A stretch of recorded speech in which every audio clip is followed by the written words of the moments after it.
Hey guys, it's Robert Gardner on the Robert Gardner Wellness Podcast. I'm here with Shim Dawan to talk about flips and fitness, entrepreneurship, and business building. So Shim, just above you is flipsandfitness.com, your website, and also some of your social media there. I just want to encourage people to go ahead and follow you if they're interested. And can you introduce yourself and then let's go. All right. Hey, I live in Baton Rouge, Louisiana. I have two businesses, Flips and Fitness. I cater to teaching tumbling skills to cheerleaders, dancers, and gymnasts, along with martial artists and anyone recreationally wanting to learn those skills. I also have a dance company. It's a hip hop only dance studio here in Baton Rouge. Very excited. This brand is only a year old and just it's up and coming. We're building. This summer's going to be going to our second season. So just really exciting. But I'm glad to be here. Cool. Yeah. Something that spurred me to get you on the podcast was I wrote a post about kind of certifications and you commented with some detail, I think, because there's something in your businesses that I think are, I don't know. Some of your business infrastructure sounds like it must be the same based on what you were saying. Because I have a hard time relating to everyday people when I talk about certification in the massage industry because I don't think they know what it means. So what has been your dealings with that specifically related to that Facebook post I made? Well, it made me think about a lot of things. I've been in business 15 years now with Flips and Fitness. That's just this business alone. Although I've been in the industry I've been coaching for 30 years now. So I grew up as a gymnast. I became a judge. So you get certifications. So that's statewide, regionally, nationally. I also became an international world judge. Heavy amounts of certifications just to be a part of an organization, right? A global, governing body, because you feel like that's how you reach your highest goals of maybe one day opening a club, a studio, etc. And when I got to that point of opening a studio and other people opening studios, I realized the certifications were basically a minimum level of knowledge. That's what it is. A certification grants you the minimum level of knowledge, not the maximum. And so me wanting the maximum, I was always reaching for more and more and more, yet these certifications weren't getting me close to having a large body of information. And so I started realizing that all this stuff's made up anyway. There's people just opening organizations, associations, somebody with a lot of money, starting a certification process that grants a person the smallest level of knowledge to get a job. And I realized I could just jump ahead of that.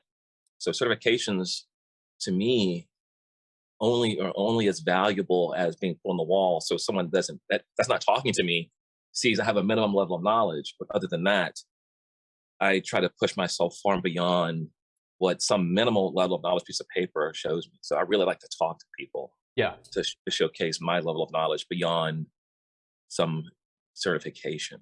So that kind of hit a little, a nerve with me when you were talking about that.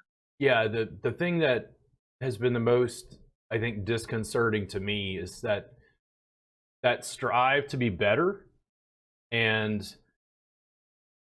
I met you because you were my coach for a time in gymnastics in high school. So you've known me forever, right? I forgot about that. Yeah. So, I mean, I think I was 15 when I started. And other than playing basketball as a kid or playing baseball at one point, like in the little leagues or whatever, it was the first time I had been really physical.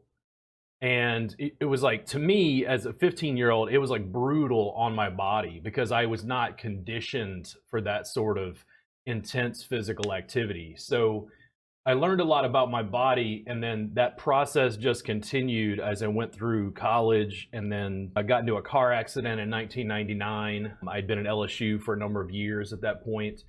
So all that background like went into my industry specifically, which people would think of as massage. I went to massage school, got a massage license, it helped to a degree, but I kept digging like on the fringes and periphery.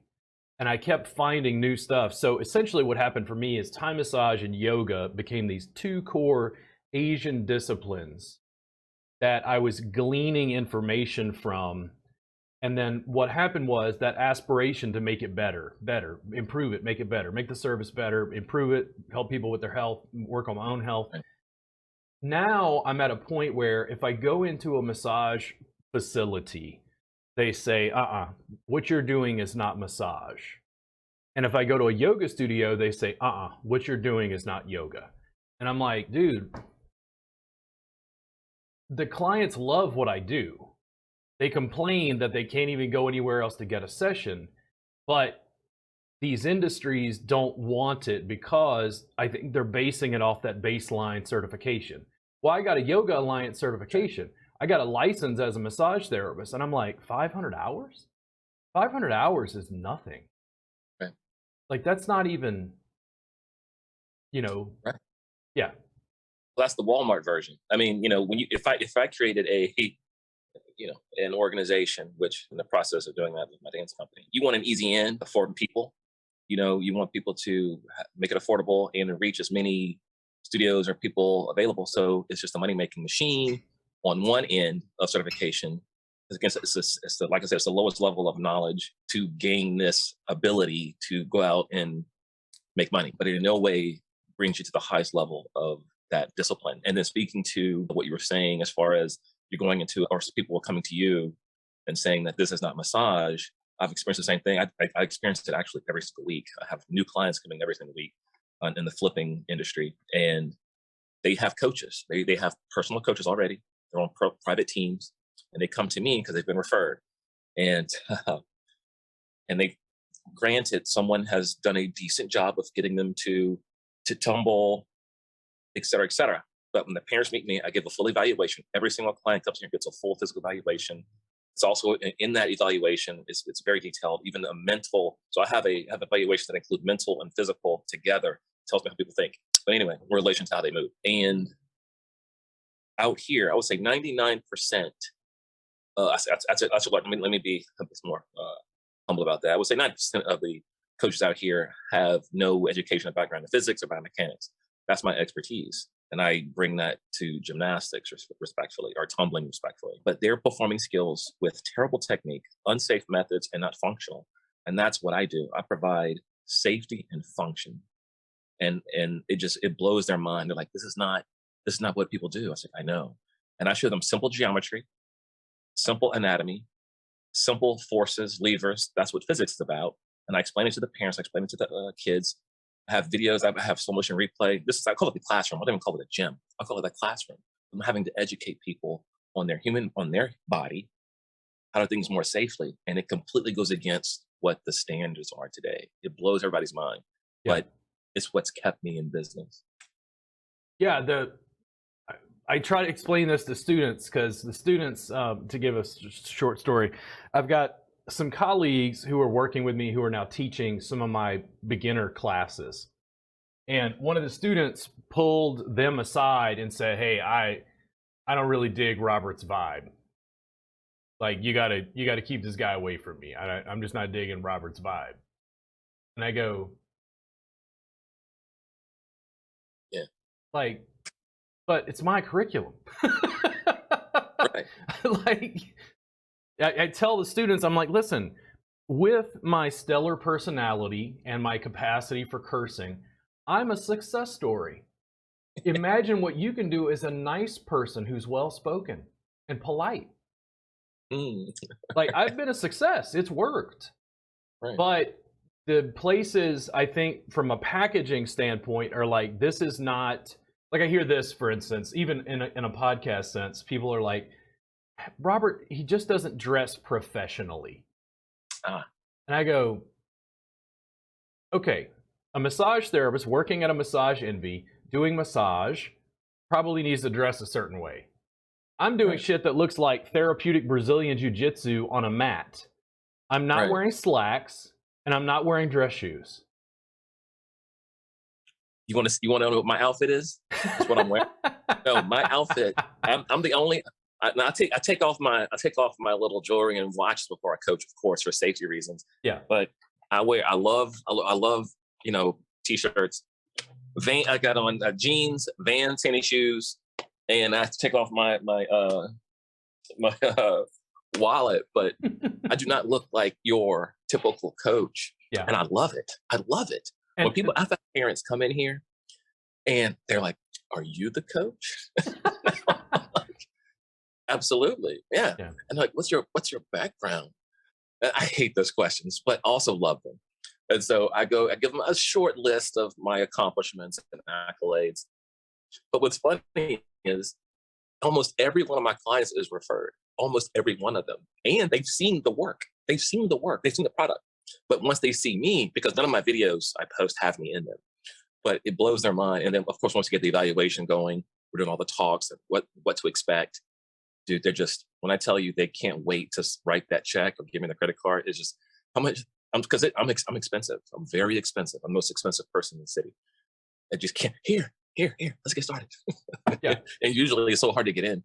But yeah. I love that I kind of feel like I had that New Orleans vibe where the outside's kind of like sketchy, but once you open the doors, like the Taj Mahal.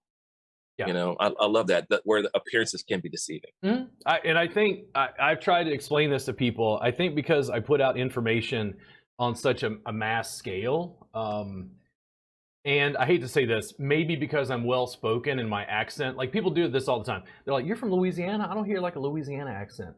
And I think they expect me to talk like, I'm Raymond, like in The Princess and the Frog, you know, I'm from the Cajun, from the Bayou, bro. Like they expect me to talk like that. And it's just like, they don't culturally, I think, like I talk about the way I dress. It's not uncommon. I'll wear a pair of tie fisherman pants and an Easy E t-shirt. To them, it's a lack of status. But I grew up in Baton Rouge, Louisiana. Half the population was black. Like, gumbo, jazz, soul food was just like a part of the culture, no matter how fair my skin was.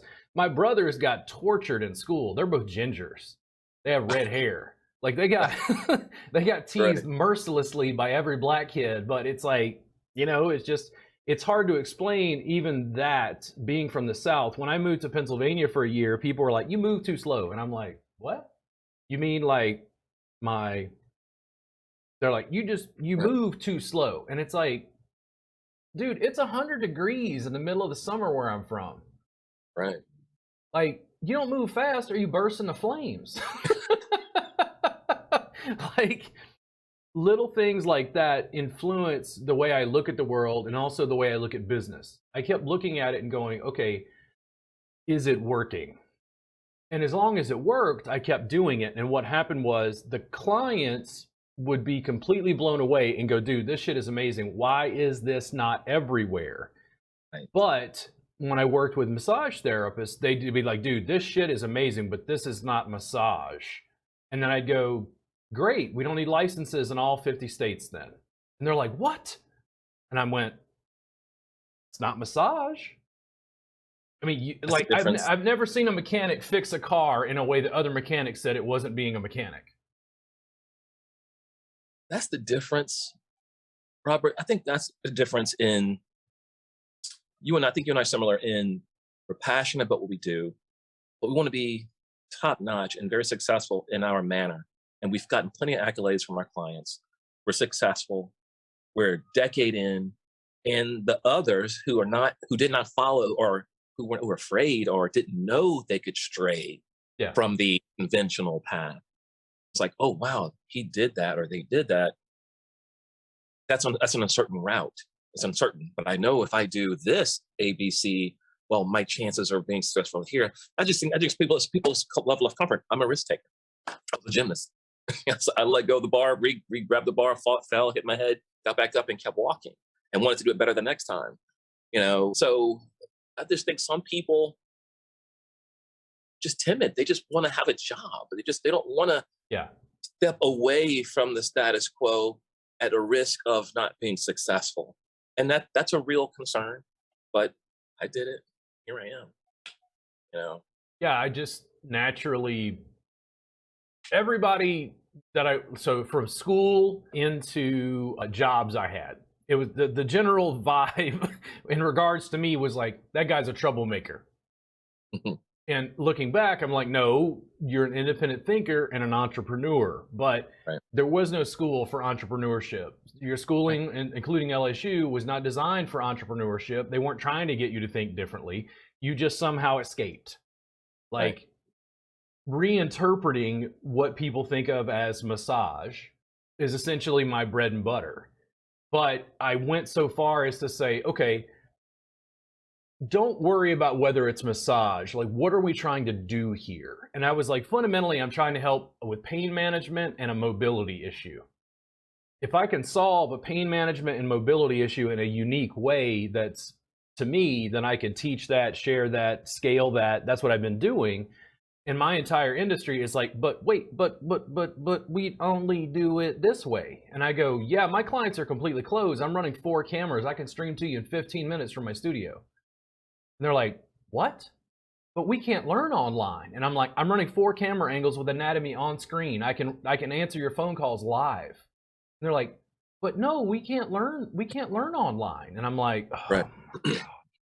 What they don't realize, they don't realize, this goes into everything we're saying. I guess this might have happened to me 20 years ago, but I realized that everything that exists, let's say entrepreneurially, certification wise, business wise, it's all made up. It's all made up. It's made up. So when I realized that everything is just simply made up, and then of course you can categorize things, you want things to make more efficient, blah, blah, blah, blah, blah. It's like, I can make it up too, and I can make it better. And it may not follow what you guys are doing. Yep. So now, will my methods, techniques, approach, will it become favor of people? It has so far. Now, I'm not $100 million business, so I can't just take off and push it nationally very easily. But in my locale, I mean, dude, I'm the most successful, most asked, most talked up, most hated, most liked coach in the city. And I think those are in proportion. I talk to students about this. I think those are proportional in ways. Yeah. How do you deal with so I mean, this is personal to me. So when I talk about the hate mail and fan mail being in proportion, how do you deal with the hate mail? How do you deal with the negative comments? How's that been for you? I don't get a whole lot, but when I get it, it gives me an opportunity to just, again, showcase my skill set. I don't cower to it. I love discussion. When somebody comes to me and wants to speak negatively, I'm like, okay, all right, you have a comment, you have a critique, and I'm going to speak to you about it. And usually they just lower their offense because I'm kind of it's a challenge really, but I love it. I just try to step on top of it, get in front of it rather, and just showcase what I can do. Now, of course, if there's a person that is speaking so negatively about the business, which is very rare, I just tell them, I still stay in front of it. It's like, I've done my very best for you. Obviously, I can't serve everyone. I can't accommodate everybody, but I can help you. And usually what I do is I can possibly help you find a club that's more suitable for you. So usually if I get something like that, I jump in front of it. I tell them I'm doing my best, but I can also help you find someone more suitable because I might not be the best fit. Let me help you find someone. Yeah. Therefore, to me, it ends on a good note anyway. I'm doing more for them than they thought I would do. Yeah. I have a tendency to, and I do this on purpose. When I get positive feedback or stuff, I tend to screenshot it and clip it and like save it in some form so I can use it later if needed. But unfortunately for me, the good stuff just rolls off. Mm-hmm. But the negativity, that's just like a burr in my ass. Like I ruminate on that shit for days sometimes. Really? Oh yeah, for better or worse, it's just me. But I think it's because I work so hard to perform the way I do, but because I'm using video and social media so much, it puts me out to mass criticism in some various ways. And my methods are sometimes at odds with the way that people look at massage itself or the practice. So it's over time, it's just become this thing where it's like, yeah, I'm a licensed massage therapist, but I'm not really teaching massage the way it's culturally sanctioned. Like I've completely changed the model in ways that people are like, but I don't, this isn't, are you ready? This isn't what we were taught in school. And I go, yeah, that's the beginning. That's the beginner stuff. That's right. It's the minimum level. We're gonna bring you further. And they're like, you don't have the right to, and I'm like, wait. Okay, are my clients getting better? Is it effortless for me to perform? Am I making money? Does it continue to grow? And they're like, yeah, but we don't like that you're changing it. And I'm like, I'm sorry, but I had to get better so that I did not shoot fentanyl into my veins. Okay? I'm better. I learned Yeah. how, but it was more from Thai massage and yoga. It was not from what I learned in massage school. Not specifically. Like I still use the anatomy. The anatomy is the Yeah. big one. Yeah. I still feel like what you're speaking to is what I said earlier. It's that certifications are merely, and this needs to be told, it's merely it's the lowest level of knowledge that you were able to pass and get a job. Okay, but it's not the maximum. And a lot of these people are probably thinking, once I get the license, once I'm certified, I'm at the top of the ladder. No, you're not. You're less than a year in or 2 years in. You've done virtually no practical practice. You have no clientele or very little clientele. Just the ethics, the talking, the just so many points that you don't pick up, but they think they're at the top. Yeah. You know, but again, certification, it's like a driver's license. I try to tell my students, a driver's license is the minimum level of knowledge that we have that allows you to drive. But you've never even driven, you've been on the road for 6 months. You don't know what the real road's like. So we grant you that, just like, okay, they've passed enough to not go out there and kill somebody, or keep themselves safe, respectfully. But clearly, more time is necessary. And I think that's what's lacking in a lot of these certifications. They don't tell you this is the minimum level of knowledge. There's a lot more you can do above this. You can get bigger than what we've provided. Of course. Yeah, as I'm putting together a certification program, I'm having a internal dialogue about, you use the branded name, but then are there levels, like level 1, 2, 3, 4, and I'm not quite certain. And then, like, just like a driver's license, so to speak, like, what do they have to do? Like, what do they have to do to get certified? What am I going to require of them? Because I don't want to make it easy, but I don't want to make it so difficult that nobody does it either. And I don't want to make it expensive, but I don't want to make it so cheap that it doesn't have any value or there's no quality control. I think that's where the levels is fine. The price points can be fine, but that's where those individuals who are passionate will rise to the second, the third, the fourth, and maybe even surpass. I mean, one of the goals you should have that I have is anyone I'm coaching. I mean, yes, I think I'm really good at what I do, but I just simply try to make myself better than somebody else. I'm not all knowing. I learn every day, and I learn from children. So it's possible one of my students will become a coach, will be a coach, and perform better than me. And guess what? I hope they do. They simply raise the value of the entire company. So of the whole idea of doing this better. So I like the idea of levels, but you do want start where you're comfortable at a level where people can get certified to start affordably enough. Those that want to do more are going to pay, man. They're going to pay no matter what it costs. And those that think it's too difficult, well, they're going to go up the street to, the $2.99, I don't know, whatever the price is, the $99 place, and start practicing and be terrible at it. And that's their bad. Yeah, so. I've had lots of conversations because some of the methods and techniques and tools I use, I'm using, mass distribution to teach. I have an online school. There's literally 800 hours of my curriculum and instruction online. I've recorded every class since 2017 and give it to subscribers. And people are like, dude, are you nuts?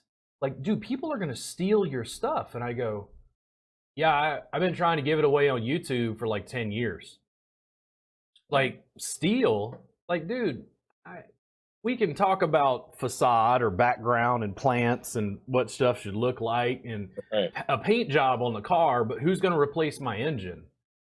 Right. Like, I've got the support materials, the training. Like, I'm doing live consults. We're in Zoom right now, but I'm doing live consults where I'm taking my feed and flipping camera angles live and putting anatomy up, doing live consults for students.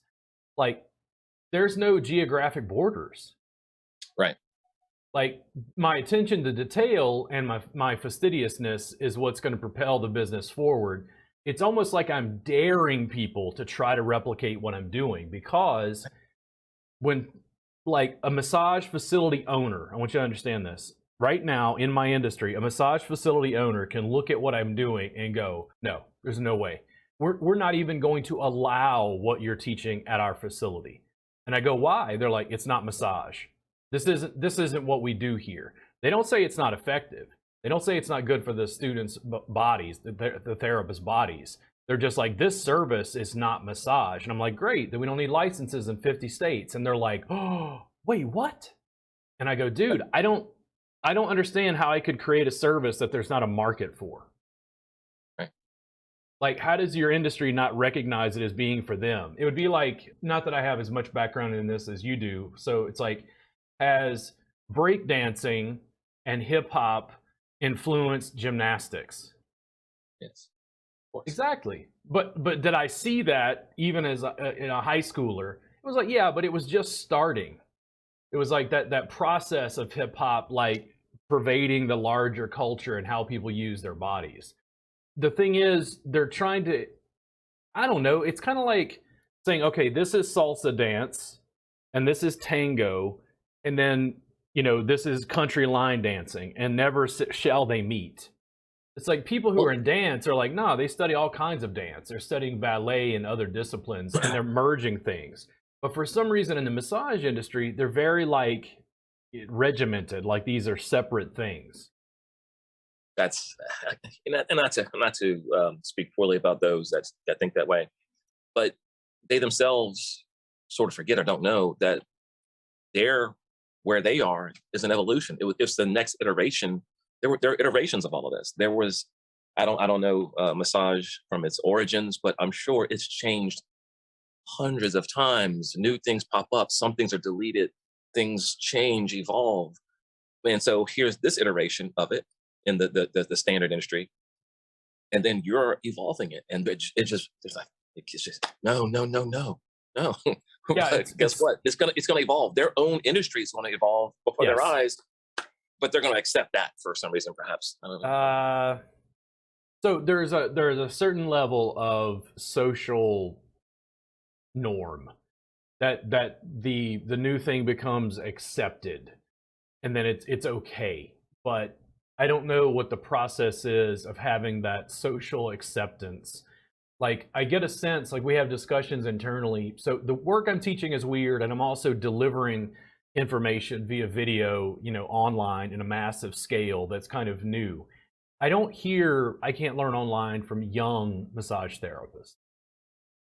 I hear it from older therapists who grew up in an era that didn't have the same technology we have now. When I was setting everything up and figuring out the 4 cameras, the first time I really did it, I was like, it's fucking over. Like, this will transform the entire fucking industry. Like, this is, because I can see it. I'm not thinking in terms of Austin, Texas. Right. I'm like, no, people are buying shit from Slovenia. And I'm like, where's Slovenia again? I have to go Google it in Eastern Europe.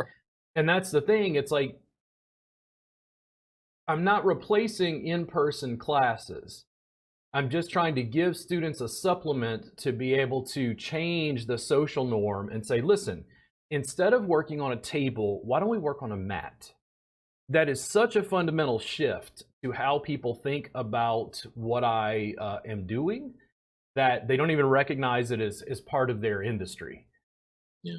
In the end, it was a great service, but I continue to be a bit of a rogue where it's like, but we don't like the way he talks. We don't like the thing he says. Like, in other words, I feel like fundamentally, former philosophy student long after high school, I was a philosophy student, thought a lot of deep thoughts, a lot of independent thinking, a lot of thought experiments. Can we make the service better? And right now, there's not a lot of social proof because it's just me and a couple students. Even the students I'm working with in person here in Austin, I work with them regularly, and here's what the conversations go like. I'm like, Kristen is getting ready to teach a class on a table, and she's like, this is ridiculous. And I'm like, what's ridiculous? And she's like, this is too much work. And I'm like, so you working on a table now, it's too much work. It's too hard. It's too hard on your body. It's too much physical labor. There's no reason to do this because you like the mat work now. When's the last time you worked on a table, Kristen? And she's like, it was well over a year ago. And I was like, Kristen, have I ever failed you? Have I ever led you astray? And she's like, no. And I'm like, so why don't you just listen to me? But that expanse is so big, it's a little bit like you coaching me in gymnastics, and I had a problem with the back handsprings. I have an issue, a fear response to like going backwards. So you have to condition the person to get past that. But when they have that fear response, it's like you're afraid of stepping into something new. Yeah. You break it down into pieces to make it safe, acceptable, comfortable. There are a lot of massage therapists who won't do what I teach because they're like, I don't know. Like, how do I get my clients on the mat? And I have to teach them how to transition clients. I have to teach them how to communicate with clients, not just body work, not just technique. There's a sales component because you're selling a different service. When Kristen gives me feedback like that, it's amazing to me because it's proof of concept over what I've been doing, but currently it's just me and like a couple students. There's not a mass movement of what I'm teaching yet. Yeah, I think the beginnings are always small. They're always difficult, especially when you see the vision, you see the future of it. Again, that's just part of it. Part of it is that struggle. And you continue to try to find ways to make it happen, make enough money to push the program farther. The social part of it, gathering individuals who see your vision, willing to promote it. It's a slow process, especially when it's small time. I'm a small business. That is difficult. I mean, I've wrestled with the same thing. I have students, parents that have been gymnasts. They were gymnasts themselves. They were cheerleaders. And occasionally they're here in my facility and they'll want to argue about my techniques or discuss my techniques. And then I pull out my whiteboard, I have my TV, I have slow motion replay, and I'll show them the physics of it and the anatomy of the body. And even I even tell them, like, I was taught your way as well. I remember I was there, but I focused. I got a lot smarter, started studying physics, anatomy with respect to, tumbling and gymnastics in general. And I discovered that there were more efficient, safer ways to do these skills, and I implemented them. And I haven't seen this much success. I've stopped injuries. I mean, or wrist injuries in the sport, or just out the yin yang. Well, I don't have wrist injuries here because I've changed the angles and positions of certain skills. My parents just can't believe it. And the doctors can't believe it. I have doctors who went to certain clubs here in the city, orthopedics, okay, had their children at gyms, and they hear about me, they come over here, yeah, she's having these injuries, we're trying to strengthen her, I was like, oh, well, they're simply doing it wrong. I mean, I don't like to say that. It's like, well, the angle they're at is not the right angle to keep them safe. And they're like, what? That's all it took? So all this money going to the doctor, and I'm an orthopedic surgeon, This is all that coach needed to do was just change the angle of the arm. It's like, yeah, easy peasy. Why didn't they know that? It's like, well, I asked the same question. Why don't they know that? Yeah. It's because in my industry, there is no, I don't know about massage exactly, but with respect to gymnastics, there is no degree in gymnastics. There's no degree in tumbling. Yeah. You go out to some other countries, they do have degrees in things like that. But here, I'm autodidactic, respectfully. There's physics and anatomy, but otherwise, I put in the hours on learning about the human body, the anatomy, structure, levers, forces, momentums, and I applied it. But it shakes people up when I start talking like that, especially other gym coaches or gym owners or prospective ex-gymnasts or cheerleaders. Just blows their mind. But yeah, I've been for so long, I just handle it as it comes, and yeah, I just keep following mine. I was in in gymnastics in high school. We would talk about getting forearm splints and pommel horse. Holy moly, dude! It's like pommel horse. Every time I see somebody on pommel horse, I'm like, I tried to do that. That shit is hard. Yeah, you got to be strong, man. And it's like, I have very small, delicate wrists, and I go to massage school, and they're trying to get me to use this to like put, pressure on stuff. So I'm working on somebody your size, which is probably about my size as well. And then I'm using this. Then I started training in Thai massage, and it was like, wow, I can use my legs and feet. Because the legs and feet are just, they're not, it's like, it doesn't matter how much you train your upper body, it's not going to be as strong as you can kick. It's a different part of the body. But that's beginning that flip where it's like, wait, we're massage therapists, we don't use our legs and feet. And I'm like, why? And they're like, well, but we were taught in school. Like, in other words, well, this is the way we've always done it. And I go, Yeah, I understand that, but could we change it to make it more effective for the therapists and better for the Right. clients? Right. And they're like, but we were taught in school. And I'm like, oh, how do I, for me, my moves, people are going to steal it, right? I get excited because I hear people now where it's like they're starting to accept. Are you ready for the transition in the massage industry? They're starting to accept that you could use a knee on a table. Right. And I go, oh, at least they're coming up my way a little bit. Yeah. Because I wasn't taught that in school. You never thought about it because you're being conditioned to like think about body and structure in a certain way. The mat-based work I was doing transitioned into the table work, and much like you being an autodidact, I continued to experiment getting feedback from the client. One of the things that I think is the hardest to teach isn't the body work and technique. The students don't understand why I communicate with clients the way I do. So if I was working on you, Shim, yeah, you've got an intake form and you filled out stuff, and I go, I'll look at this beforehand and then put it aside and go, Shim, tell me what's going on. What are you having problems with? And then immediately it's like problem solution oriented. Oh, you having a problem with your shoulder? What happened with your shoulder? Are you having pain in your shoulder? Are you even tingling in your shoulder? Is it running down to your fingers? Like, what are you getting? The students are like, well, the client just has shoulder pain. What do I do? And I'm like, where on the shoulder are they having pain? And they're like, well, I don't know, because they're just thinking about delivering this service. Right. Like it's the it's the same for everybody. And I'm like, no.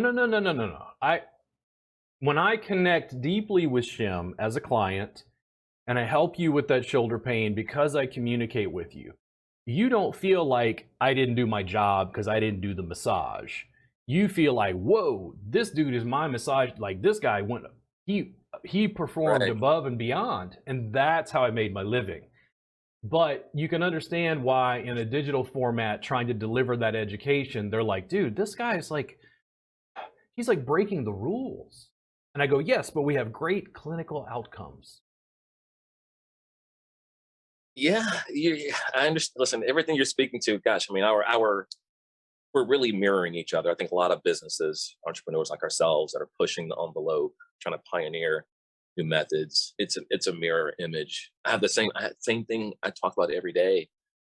I just keep at it, Robert. It's one of those things where I'm really comfortable now knowing I'm different. I'm very comfortable in my shoes now, my skin. So I'm trying to, I want to say this in a way where I can tell, like I can tell you're pushing. I read all your comments. I read everything you post. I watch your videos, and I can see, like, man, like you're really. It's probably harder for you in the industry you're in. You get a lot of pushback. I don't get pushback, and it might be because I get little, because this industry is small. I mean, within a 5-mile radius, there might be licensure, and I think my industry is more regimented. It is, because you have certifications, whereas here, I mean, they're loose, man. They're not really coaching certification. It's called a safety certification, but people think it's a coaching certification. There's no coaching thing. I mean, you can go take them, but there's very few of those. Most people in my industry were simply athletes. Okay, so you were an athlete, and guess what? If you have the money, you can go open a business tomorrow. Done. And you can start teaching all this stuff and set up a routine, and you can it's that easy. And so because of that, there's very little pushback, because each club can do it whatever they want.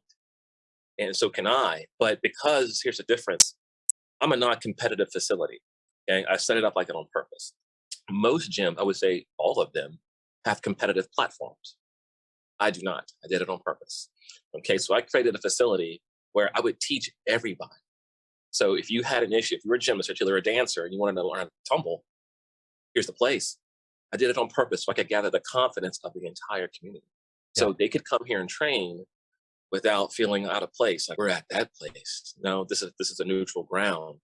This is, what is it in Highlander? This is whatever they, I forget Highlander, but this is like, sacred ground. Like you're safe here. And what it did was it immediately became my biggest growth because I'm lucky to say this, every single gymnastics facility in the city and outskirts, cheer and dance. I have every single business coming to me, learning these skills. They can take those skills, go back and compete. And I'm the beneficiary of all that. And I get all the, referrals. Oh, from if it's the Francis or all these Revolution, I teach everybody. And so I think it's lessened the kickback that you might feel because of the pushback or the back talk, because I teach everybody's kids anyway. I'm supporting these other people's businesses, making them winners. And so people look at me as like, oh, that guy, he's not competing against us. He's helping us. So I only get kickback usually on technical stuff, but in terms of like a change in the business, I'm helping people's businesses.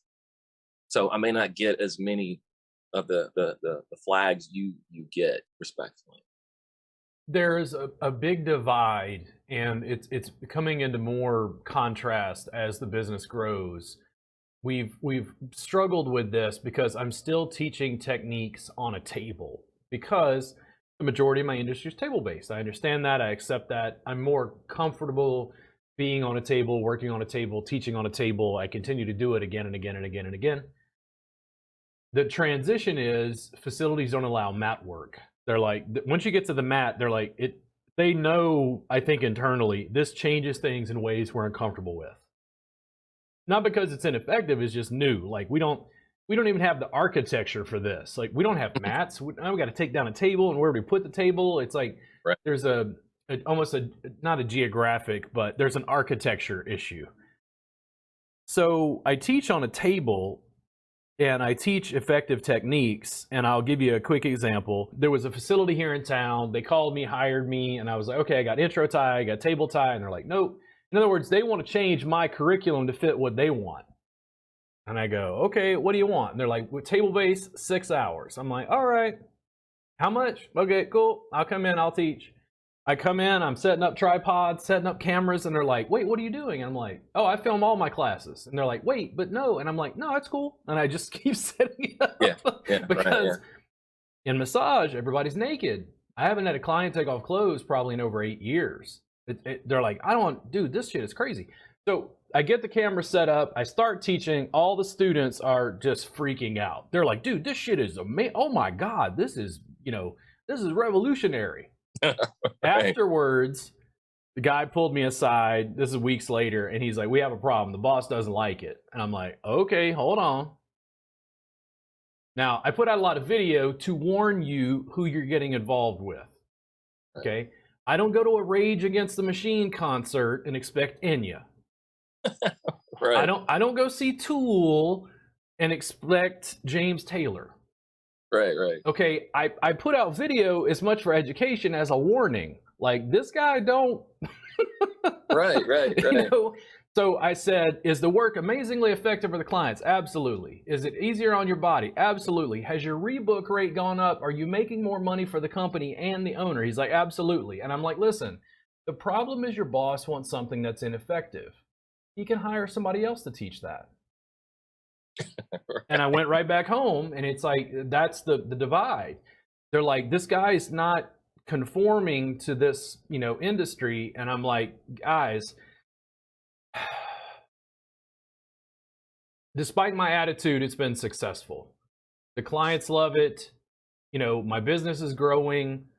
It's not maybe where I want it to be. We continue to educate online. My main gig at this point is education.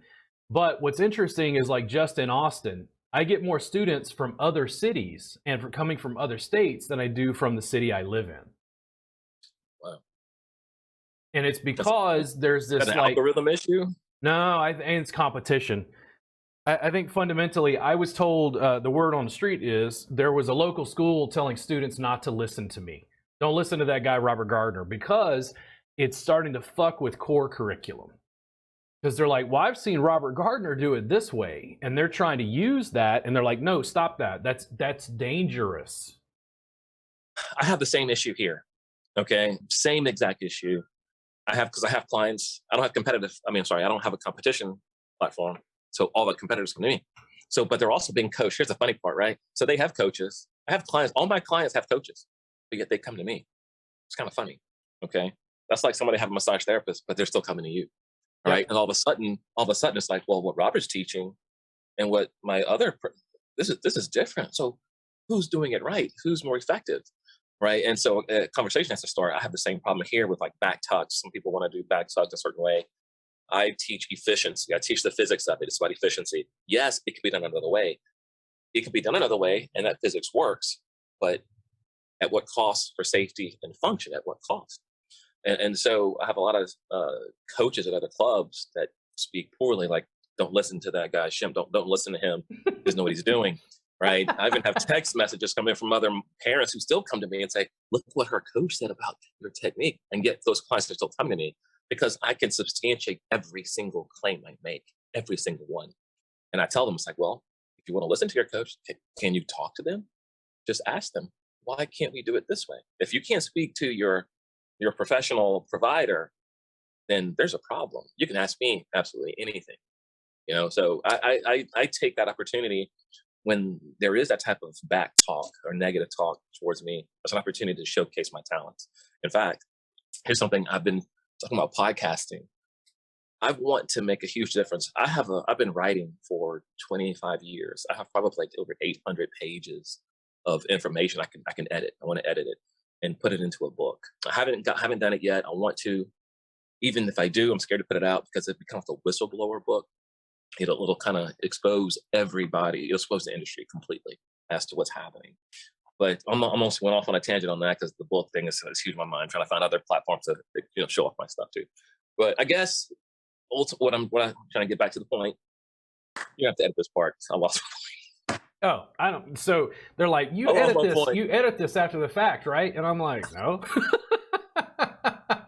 You don't have to. No, but for me, it's warts and all. With the coaching thing, I got it. I'm back. I got it back. But yeah, when it comes to them speaking negative about what I do, I use that as an opportunity to showcase my real talent and to also give the client strength to ask their other provider questions. Like, you should be able to talk to them about what they're doing, and they should be able to substantiate everything. If they can't, or it doesn't make sense, then you have to decide. You can go to them. You don't have to come to me, but you can choose that other person or me. So that's how I typically answer those questions. Yeah, there's some interesting things. Like, you bring up certain things, like you talked about a back tuck, which, I mean, so the observer is probably just a backflip, right? Yeah. Students in class, when I wrote materials to get them started, I teach from my body, which I think is a normal part of the process as an educator. I would watch students in class and I could visually go, oh, okay. And then go give that student a slightly different option because their extremities aren't as long as mine, or their flexibility isn't as advanced as mine. And then the students always go, oh my God, there's more than one way to do it. And I go, oh yeah, like it's really, really broad based on body size, shape, strength, flexibility.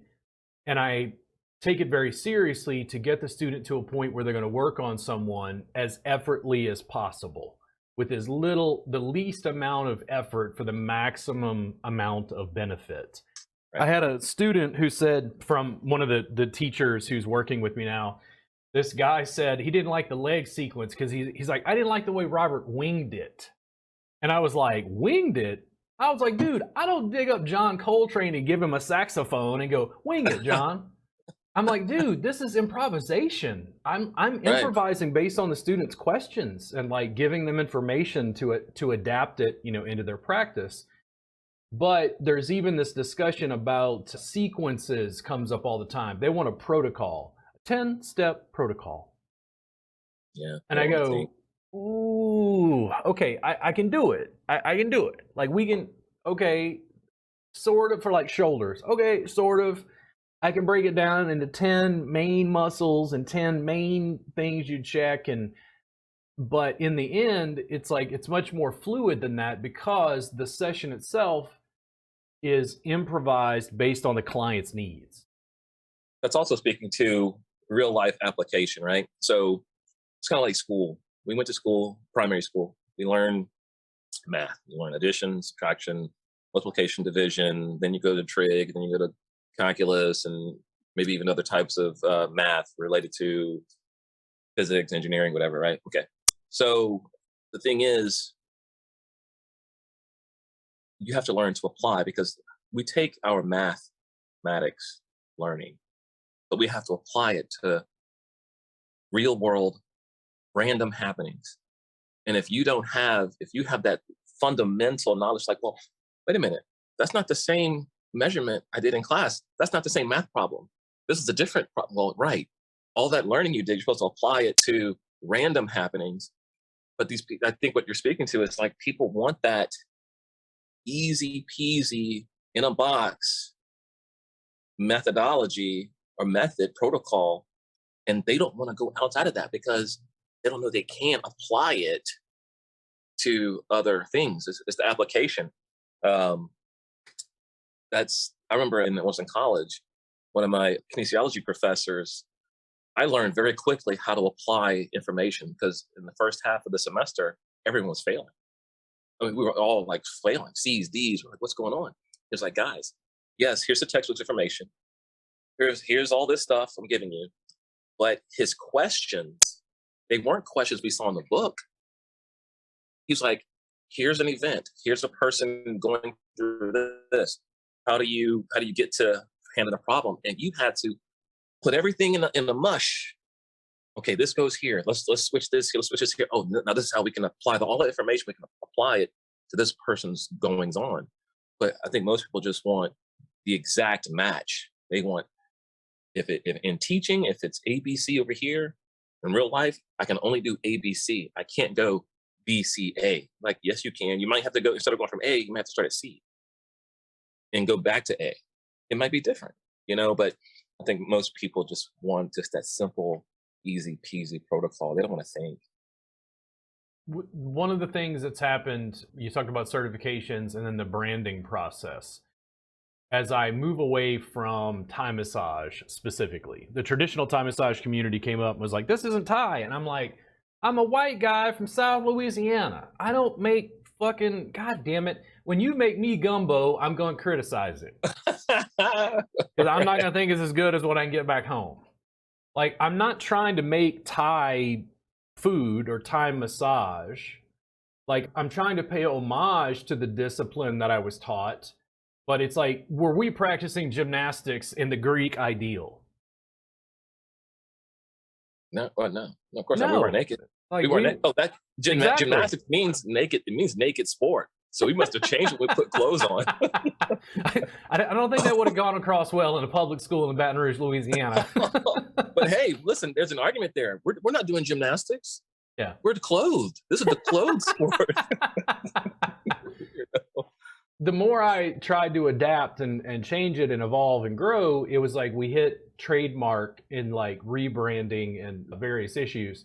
And I talk to people about this, and all the time, what I'm doing is we've now filed a trademark, I'll mention it here, for Next Level Pain Relief.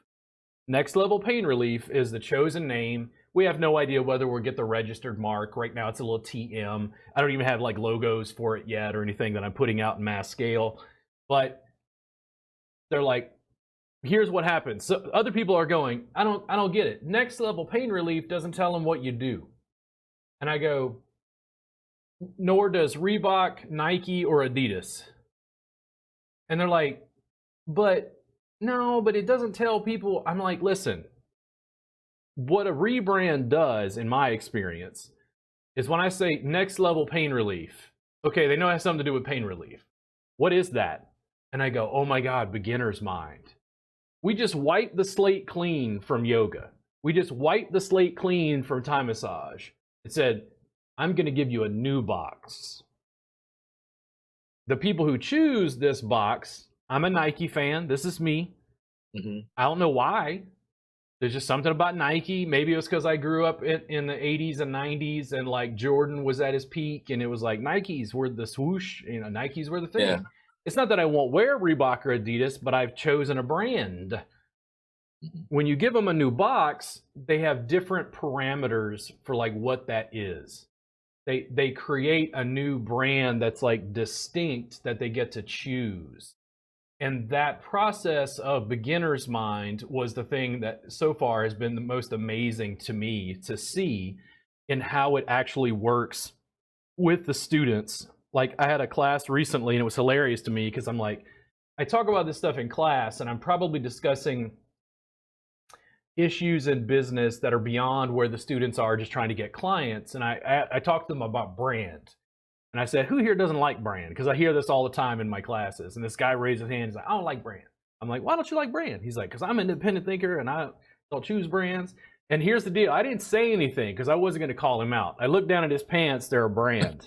I looked down at his shoes. They're the same brand. And later, Kristen was like, did you notice that? And I'm like, Kristen, what they do and what they say are not always in line. Right. And not to bring in politics, like, are people Democrat or Republican? They have a really hard time thinking outside of that box because it's like, well, no, my tribe does this. My group does this. And here's what it is. We've got massage therapists who are like, no, this is what we do. And I came along and started like coloring outside the lines and they're like, but, and I'm like, it's not illegal. It just breaks the rules. That branding and labels, that's powerful. It's very powerful. I just in my business, people use the word gymnastics a lot. And I try to tell them, it's like, I don't do gymnastics here. And they're like, what? You're teaching flips. It's like, well, the category is tumbling. And under tumbling, there's gymnastics that uses tumbling. Under tumbling, cheerleaders use it. Under tumbling, dancers use it. Under tumbling, martial artists use it. Under tumbling, skateboarders use it. So I'm saying it's like, this is tumbling, this is not gymnastics. I don't have bars and beam. Gymnastics are the apparatuses, and collectively. So people's labels and thoughts on what those labels mean can really handicap their thinking and to keep them stuck in that previous box, and so I think that's part of what we're talking about. So let me ask a question if I can. So will you be removing the term Thai from your new Thai massage, from your new so branding? One of the things I'm actually surprised at, I have gotten some, but not a whole lot. I haven't gotten a whole lot of complaints about cultural appropriation. When I started teaching years ago, it was delivered to me by a woman from the East Coast who was as white as I am. She had traveled all over Thailand, and she kind of took this stuff and mashed it together in a way that she delivered to me. And I assisted her classes. I worked with her. It was Thai massage. We called it Thai massage. Thai massage was new. Thai massage wasn't available. It was Thai massage. Never any real issue. But here's what happened. As Thai massage continued to grow in the West, now there's a pushback for traditional Thai massage. And they go, well, what's the difference? And I go, okay, one of the key differences is I, as a Westerner, was willing to change things to make it adaptable to a Western marketplace, to Western customers, Western bodies, and I hate to say this, but I was looking at pain science. Traditional Thai massage comes from old Asian theory about Sen lines and magic energy lines. I don't want to denigrate that, but I want to say, what does the science say?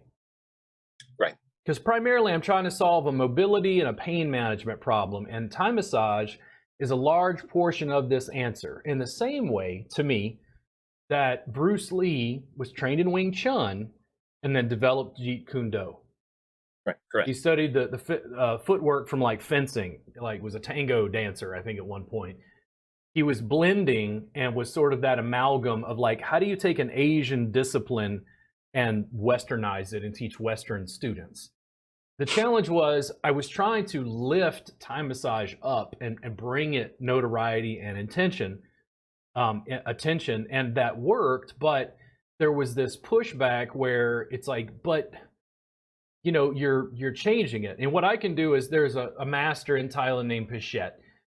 Pichet, when I watch him, I go, I know what you're doing, you little booger. I see you, sir. I know exactly what you're doing. But because he's Thai and because he's in the country, in the tradition, he's allowed as a master to change it. The question became, can I, as a white guy in the United States, change it? When they're like, you don't even understand the base discipline. And I'm like, okay, let's move on. Let's move to a new name. Let's talk about the fact that, yes, my work grew out of Nuad Boran, which is a traditional healing arts discipline in Southeast Asia. Thai massage is a moniker that was more acceptable to the Western marketplace. But fundamentally, I'm doing next level pain relief. What's that? Well, I help people with pain relief and mobility issues in a unique way. Watch. Here's the video. The massage industry says wait, this isn't massage. It looks like yoga. And the yoga industry says, I don't understand. It's not yoga. It looks like massage. And I go, next level pain. So I'm going to respond. When it comes to appropriation, this is how I look at that. We started this, I say everything's made up. Everything's made up. And it evolves. If you make up something and you don't want anyone to ever see it, don't fucking put it out there in the public realm. Yeah. Okay, then it won't be appropriated. No, or taken or used. If you come up with something and you make it's free in the public domain, it will change. Now, with respect to signifying where you may have learned some of that, I may change the name of it, but I will, as a personally and as a business, someone asks, hey, didn't you get that from such and such? I'll say, I certainly did. Yeah. But I've adapted it. It's not the same program. So I'm having to change it out of respect. I'm not teaching exactly that.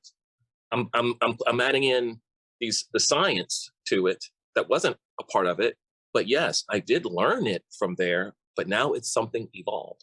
It's more advanced. I'm going somewhere else with it. So am I appropriating it? No, because I'm telling you, I use them, but I'm changing the name. Jeet Kune Do. Yes, he did get that from a past, practice. So that appropriation stuff, I think, is only a problem if you call it whatever Wing Chun, but it's not Wing Chun. Yeah, that's a problem. So changing the name, changing the brand, but giving respect to, I definitely was standing on the shoulders of others to advance this practice to where I think it's even better. Growing up in Louisiana, I love food, and I was a cook for many years. If I had not gone into bodywork, I probably would have been a chef. And I remember watching the original Iron Chef years ago. I can see that. The original. Well, so the reason I chose bodywork instead of food service is I was like, I'd be in a kitchen with a bunch of angry guys on drugs with knives and fire. Sounds like fun. Sounds like high stress. I can work on one client at a time in a relaxed. Okay, I think I'll cook in my free time, but I'll focus on this.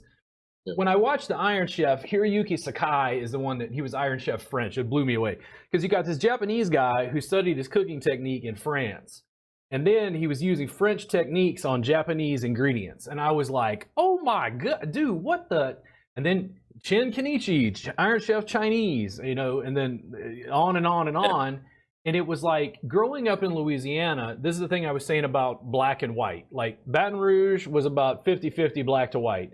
New Orleans pre-Katrina was like 70 to 80 black to white probably.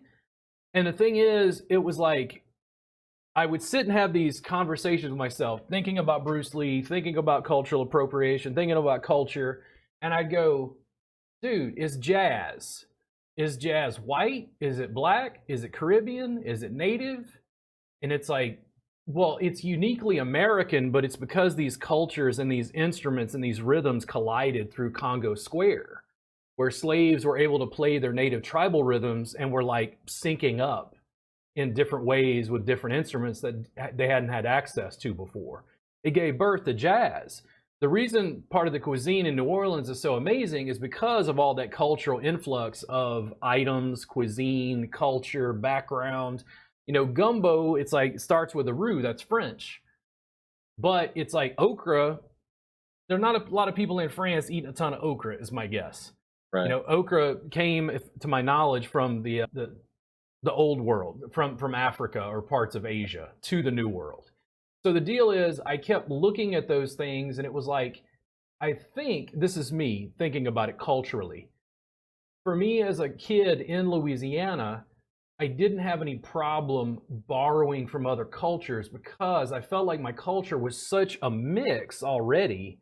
There was no concept of purity. There was no concept of like, I got into music when I was in college, and it was like, okay, jazz and then like jazz fusion. Like when Miles Davis started going electric, it's like, is that no longer jazz? But it's jazz with like electronics and technology that musicians didn't have before.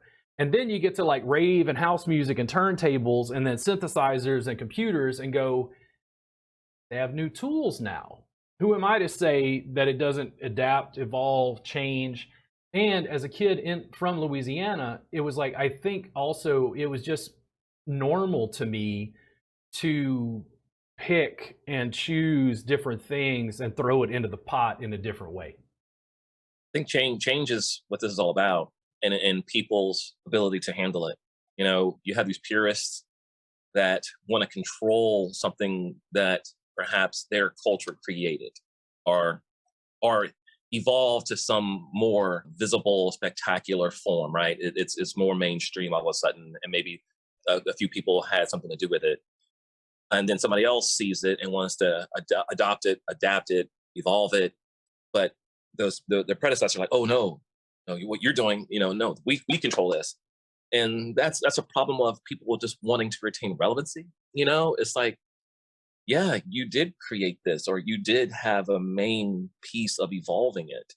And now in your lifetime, it's changing again. And a new name is going to go on top of it. But we're going to give respect to you. But there's those people below, they don't want to lose relevancy, because if you manage to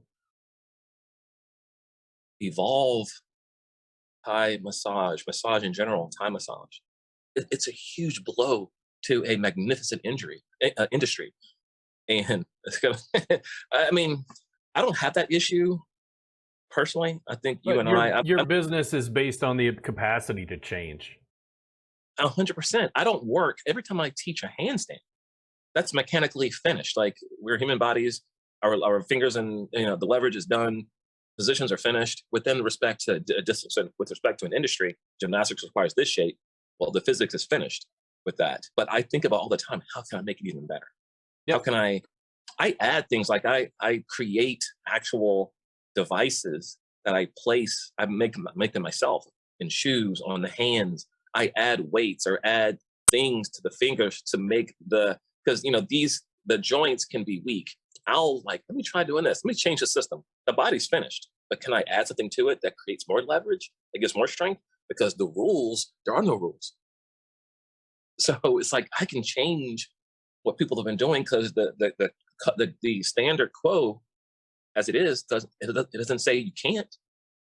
So I can make athletes better by adding things to them to give them more leverage, more speed. Why? Because I can. Because I can. Because I made it up. I can do it. It's like I can make it's all made up. So I can continue to make up stuff that works, that improves. And the people below me, or people that see it differently, they can say, oh, well, that's not how we learned it. It's like, no, I made it up. I just made it up. And it works. Yeah. So, and I could tell people that I don't think it impresses students when I say I made it up, but it's more correct to say I worked with clients and I needed a new tool. Yeah, that's what I mean. Yeah, so I used my body and crafted a new tool, and then they went, wait, but we've never seen, and I go, I know you've never seen it, but we're working in an industry that primarily works on a table, which doesn't give you access to your legs and feet. When I put you on a mat, it's more like therapeutic Brazilian Jiu-Jitsu. Like, Brazilian Jiu-Jitsu is not Muay Thai. Brazilian Jiu-Jitsu is not karate. Brazilian Jiu-Jitsu is not Taekwondo. A mat-based discipline is different. That's what I'm saying. This is different than what the massage industry is necessarily promoting. I find that it's more effective for my clients and it's easier on my body. I'm going to show you how. I think what you've done is brilliant. I'm waiting for you to come over here so I can get a lesson. Unfortunately, I am licensed as a CE provider. In fact, because you have a studio, I should come out and do a class in the studio, because I'm assuming you have a big open floor. Oh, I'll turn the camera. Yeah.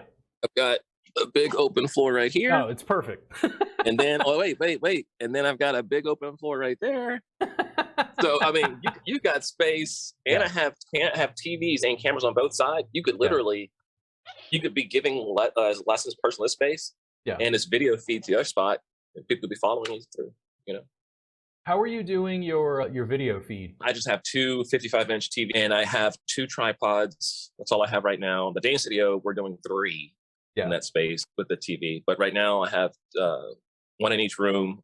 I've been wanting to expand, but so the next couple of weeks, I'll have two cameras at 90-degree angles to each other, and I record on the cameras, and I can play back on the TV in slow motion from two different angles. And I'm assuming in the studio you have a good internet feed. Are you able to run like YouTube on the TVs?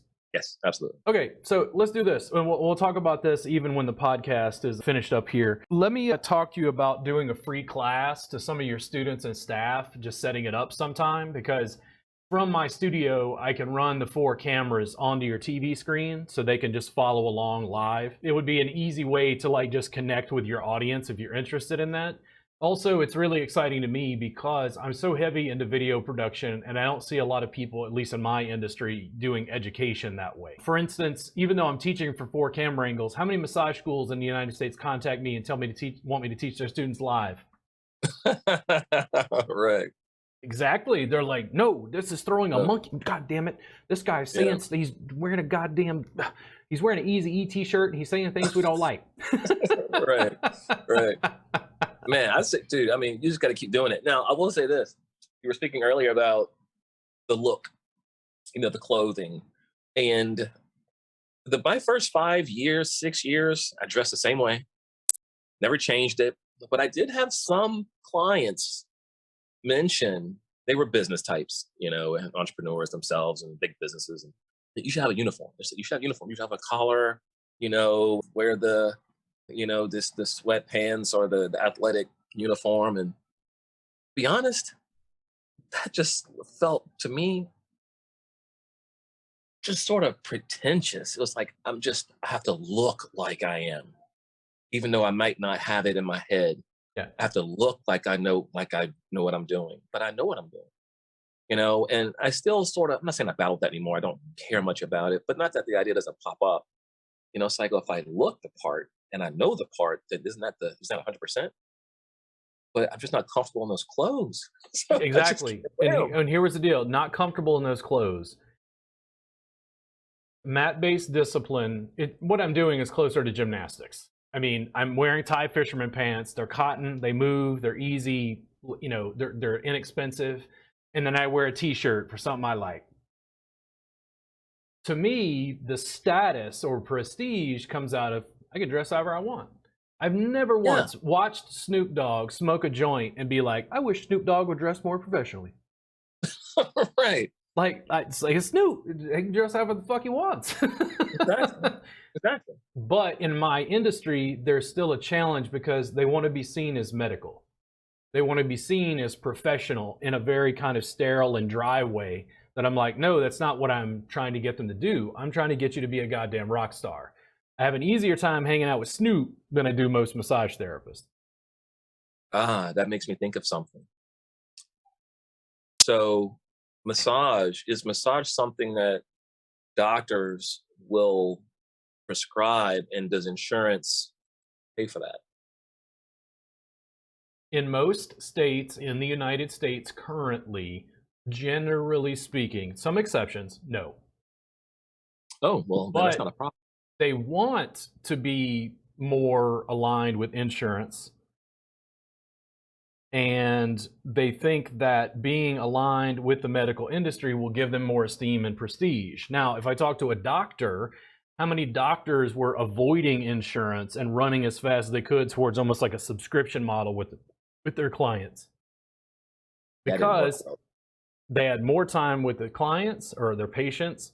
They had more control over clinical outcomes and what they were doing with the patients instead of a third party getting involved. I'm really big on entrepreneurship and essentially helping the therapist go direct to consumer. But right now, there's no brick and mortar. Not having a brick and mortar for a lot of massage therapists diminishes the esteem and prestige of what I'm teaching. Because if it was successful, I'd have a brick and mortar, right? If it was successful, I would take 60% from the staff and they'd be working under me in this facility. And I go, hey, why don't you work for yourself and keep 100%? And they're like, this is crazy. This is crazy. And I'm like, okay. Right. Yeah. Different. And a lot of logistics. Like in Washington State is the state that I know of that really streamlined insurance billing. But if you talk to massage therapists in Washington State, one of the things that's happened in massage schools, because massage is regulated state to state, is the massage schools are only teaching insurance billing in Washington State. They're not teaching you how to run your own practice because they feel like everybody's just going to try to bill insurance or work for somebody else. Increasingly, as the industry has become more and more regimented and massage envy has come to the helm, they're increasingly, in my opinion, standardizing curriculum to get them to work at large massage facilities like Massage Envy. When I come in and go, hey, why don't you work for yourself and make video at mass scale? They're like, that's insane. Yeah. Because there's there's not as many massage therapists who work for themselves. I could make a guess. I don't have real statistics on this. I would say less than 20% of the massage industry is in full private practice.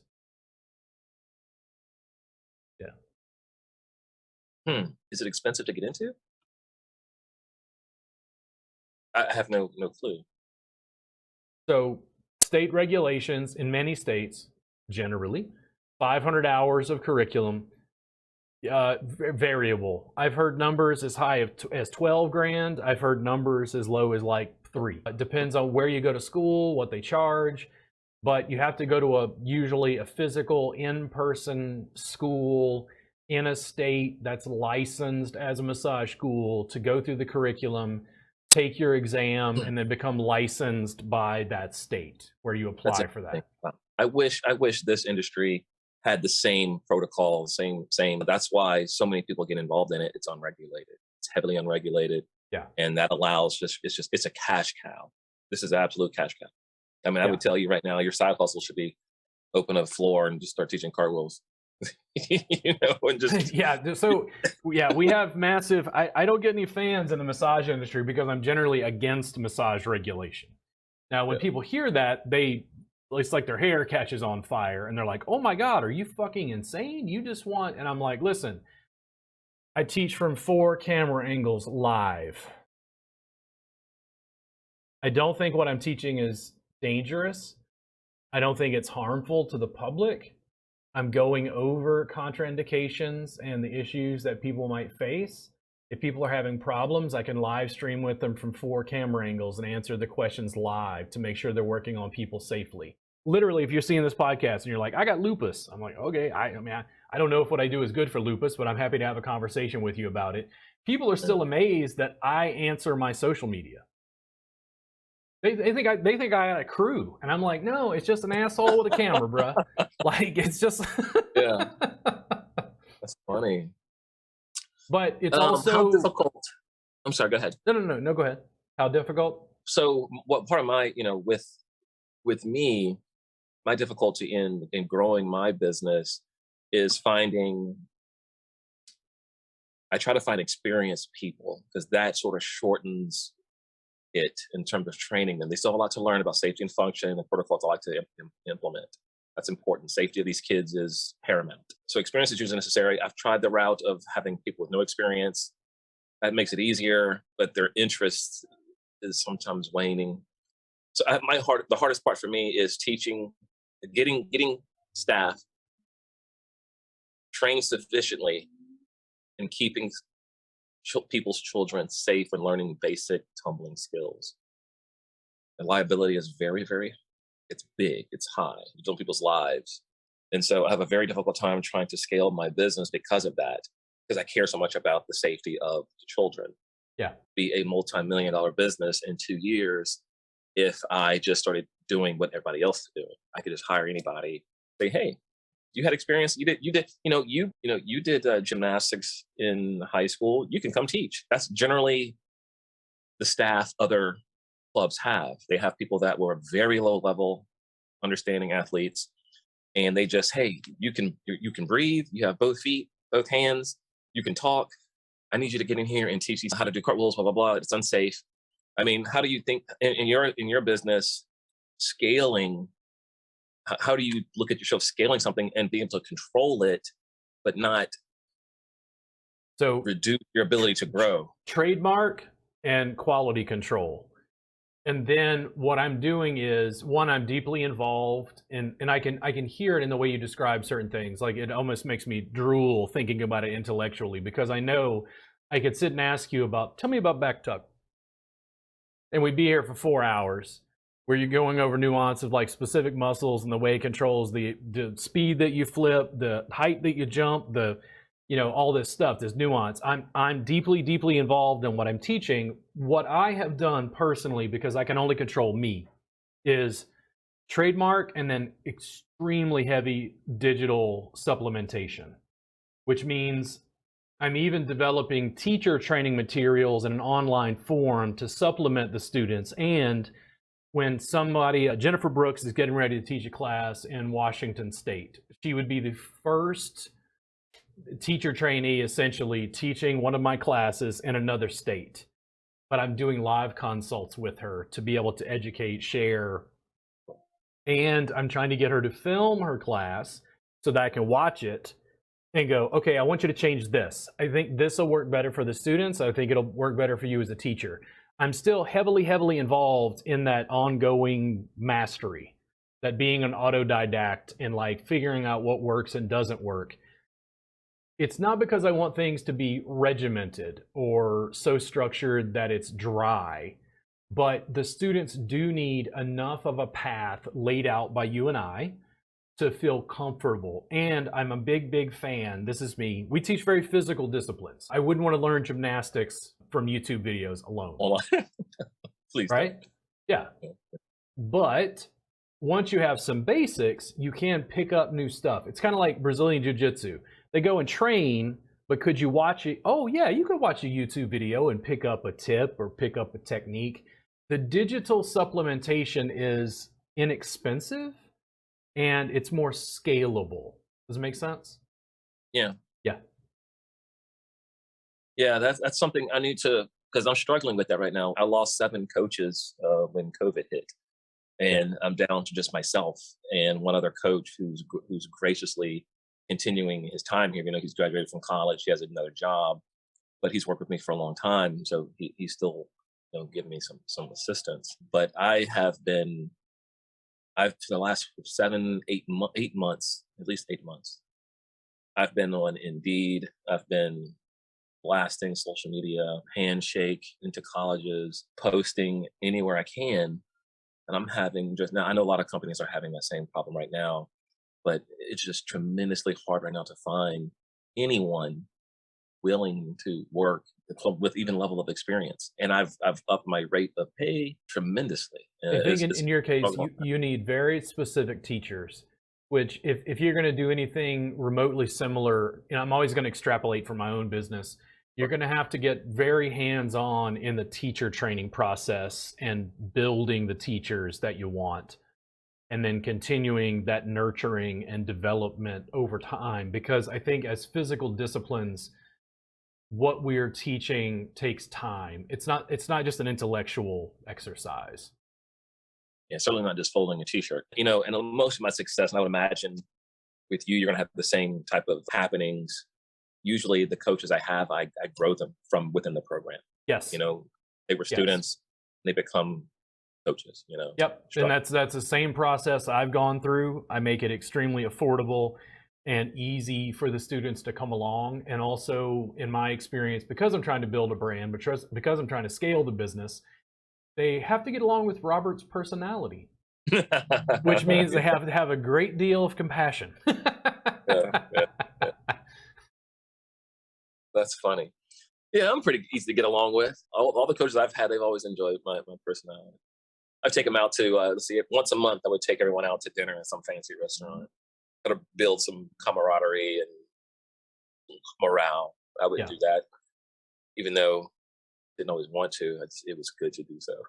There's a certain, if you get a strong tribe growing, I definitely run my business. So yeah, the bills got to get paid, but I'm really trying to build a group of people who have a belief system. They believe that what we're doing is better for the world, and they're just fiercely dedicated and committed to helping me build.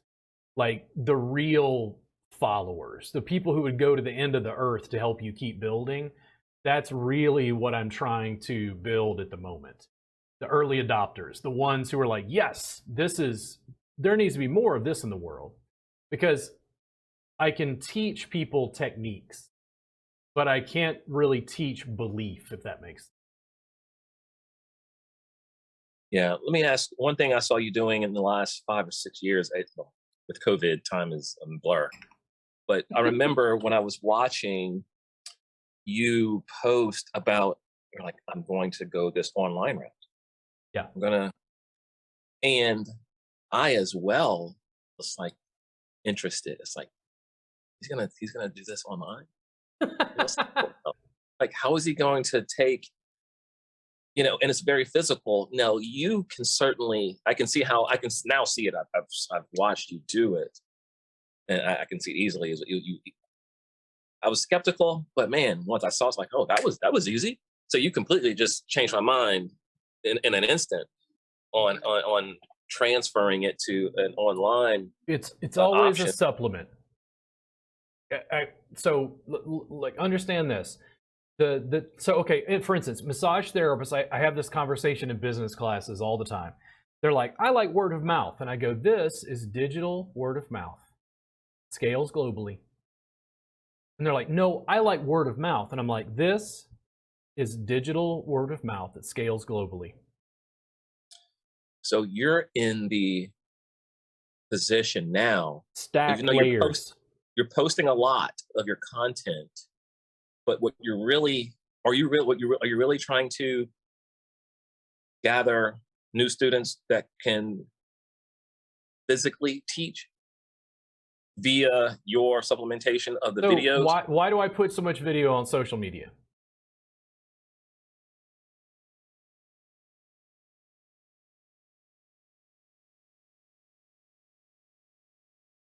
Oh, that was a question. Yeah. You're asking why? Well, I mean, I put a lot of video on social media too, because the more I put out there, the more people see what I do. They see my content. Hopefully, it's cheap, easy marketing. Boom, it brings people back to me. So the thing is, I had this thought years ago with YouTube. I started putting stuff on YouTube, and I think I made like a shoulder video, and I'm like, why would anybody come take a class with me when they can just watch the YouTube video? But that's not how it works. If I produce, like there's 1,400 videos on my YouTube channel right now. I've had people say, nah, I'm not going to subscribe to his thing because I could just watch his YouTube channel. How many people watch my YouTube channel to study from? Probably very, very small amount. Why did they pay me $7 to get access to that 800-hour vault of full classes? That's somebody that's far more interested. A little more depth. Who buys workbooks, DVDs, Thai Massage Jam t-shirts, engages in the Facebook group, decides to come take an it is layered. Layered. It's not repeat.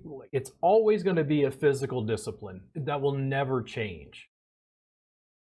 But I'm layering the digital curriculum on top because it's essentially a very cheap, inexpensive, scalable funnel to get them involved and go, dude, this shit is, I'm like, the more, because my industry is like, this isn't massage. And I go, no, it's this. But the more video I show, mat base, mat base, mat base, mat base, mat base, mat base, becomes normal. When I was a kid, I remember when the Extreme Ultimate Fighting Championship, the UFC, when the UFC opened, I saw the first season. My dad had this is how old I am. My dad had a cable disc scrambler. I don't go after my father. We don't put him in prison, but he had a cable disc scrambler, and I saw Hoist Gracie come out, and he looked kind of like me, and he destroyed everyone. And I was like, what the hell is he doing? And it was Brazilian Jiu-Jitsu. So let me ask, I've been to 2 or 3 UFCs live, by the way, too. Like some of the early ones. I saw Tank Abbott fight. But let me ask you this. So should I be less concerned about posting? Because my techniques that I have, they're unique to me. And I consider them to be, like the reasons why people come to me. Yeah. Now, of course, a coach could come in here. I don't know who they are. They come here and just watch me and take it and go. Right. But putting it online, on Instagram or Facebook, I like that. I like to have that little piece of me here that you can only get if you're here. You know, I don't. If I put it online, then I've given it to the public, and that information can be taken and used, and then it's no longer special to me. So here's what I think happens. Let you take your best stuff, and you make a video and you put it on YouTube. Do people assume that that's everything that you do, and then not want to come study with you in person? That's a good point. My experience of it is completely the opposite. They watch one video and they go, whoa, Shim blew my mind. Dude, I never thought about that with a back tuck. That shit was awesome. They like your channel, they subscribe, they see a video occasionally, and then they go, man, I got to go study with him in person. And you go, ching, ching, ching, ching, the cash register's going off. Right. The students, like I said, in Austin, I think, and this is my guess, I'm having to make assumptions because I have limited data. Massage therapists in Austin feel a competition with me. They're like, we don't like this guy. We've heard too much bad stuff about him. People are coming from other cities and states to study with me. They feel honored to be able to get my in-person time. And here's what it is. Every time they do this, Shim, in my head, I'm going, why are you paying me like $800 for the day when you could just learn this stuff for $7 on my subscription? And here's what they want. They want my individualized time and attention.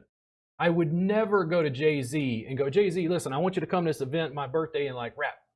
And it's like, he says, okay, it'll be $200,000. And I'm like, I'll give you 50. He'd be like, get out of here. So I'm listening to you. And so from what you're telling me, I'm doing myself, my business a disservice by not personally putting my face in speech and teaching on camera. And here's what it is. People are going to be drawn to you specifically. I would go even further. I wouldn't just put you on camera. If you have another coach or coaches, over time, I would even put them on camera. And here's what's going to happen. Some of them are going to relate to those other coaches because they're women, or because they're attractive in a certain way, or because they address things in a slightly different way. I'm in the process of working with Kristen and Danielle. They sort of feminize the things I've been saying. It's received differently because somebody else is saying it, because they don't have my particular personality or verbal skill. They say it in a different way. Not that it's bad or good or vice versa, it's just different. Right. I think fundamentally the way that you draw the students who want to work with you is you show them you at a mass digital scale. I would encourage you not to think in terms of competition and not to be worried about what other people are doing. Rappers do not sit down and go, man, that guy stole my rhyme. Right. It's like, your rhymes need to be more fly than the next guy. You need to develop and evolve. If people are, they copied Eminem. If people are copying you, you've already won. People do this to me. They're like, dude, but somebody's going to steal your stuff. And I'm like, oh no, someone is going to make mat work available in the marketplace. And time massage is going to grow, and there's going to be more of it. And more people will know about it. And then more people will find my free time massage workbook, find my $7 a month subscription. I'm like, dude, this isn't, right. Snoop Dogg isn't like, man, they're listening to Dre and they're not listening to me. I see what you're saying. I see what you're saying. Yeah. I like that. I think I'm going to do that. It's funny, for some reason, I've always wanted to stay away from putting myself on camera. I don't know if that's just some level of comfort I have. I'm not afraid to speak with people. I speak with people all the time. I'm a public speaker. Yeah. But putting myself out there with my techniques, my ideas for people to see, even though that's why people come to me to see me anyway. What's the difference? So look at it this way. I want to push it even further. Do you know who Gary Vee is? Oh, yeah. Yeah, Gary Vee, online entrepreneur. If I ever meet Gary Vee, I'm probably going to cry like a little fangirl and fall into his arms. Little Belarusian asshole. Gary Vee fucked up my whole business because I had a camera and a wireless microphone, and I was shooting like little snippets for YouTube at that time. And it was good camera, and we had good audio, and it was like, oh, I'm making YouTube videos. And Gary said this thing. He said, document, don't create. This was years ago, and I was like, what the fuck? I was like, document, don't create. Right. Like, dude, I'm a philosophy student. I sat on that shit for weeks. I was like, what the fuck? Like, it annoyed me. I was like, document, don't create. Document, don't create. I was like, what the? And then as the business changed, so we talked about digital distribution, digital education. We talked about this stacking and layering, okay? I'm not getting rid of the in-person class, but when I thought about it, I was like, document, don't create. In other words, the creation process was scripting, okay, I'm gonna make this video, we're gonna talk about this specific muscle, instead of recording the entire class and putting it online and giving people access to it. Then taking the bulk footage, cutting in the clips for social media, and just showing them what you do. I like it. And the deal was, it was in some ways less labor intense. It adapted to a social media marketplace that was like rapid cycling of like video, information, graphics. I got better and better at it, and here was the deal. It made my digital footprint so big, you were getting more people in the in-person classes. Man, okay. So I told you, I've been recording video footage, have saved 15 years, working 6 days a week, video footage every single day. Do you know how much video footage I have saved? Dude, what? It's a mountain. We got to finish this podcast and have a conversation. This is I have a mountain. I have more than a mountain. I have Mount Everest. Do you do any video editing at all? I do it more often now. Oh, okay. Yeah. So there's some Holy things. Smokes! I probably have 100,000 hours of footage I could just start clipping. Yeah, dude, you gotta start an online school as a supplement. It doesn't replace. It's a supplement. So imagine right now, how many students do you have on average? Give me a number. Right now, I'm on a low end. 140. Okay. So of those 140 students, are they just paying like a monthly thing? Is it like a subscription? Now, here's what you're going to do.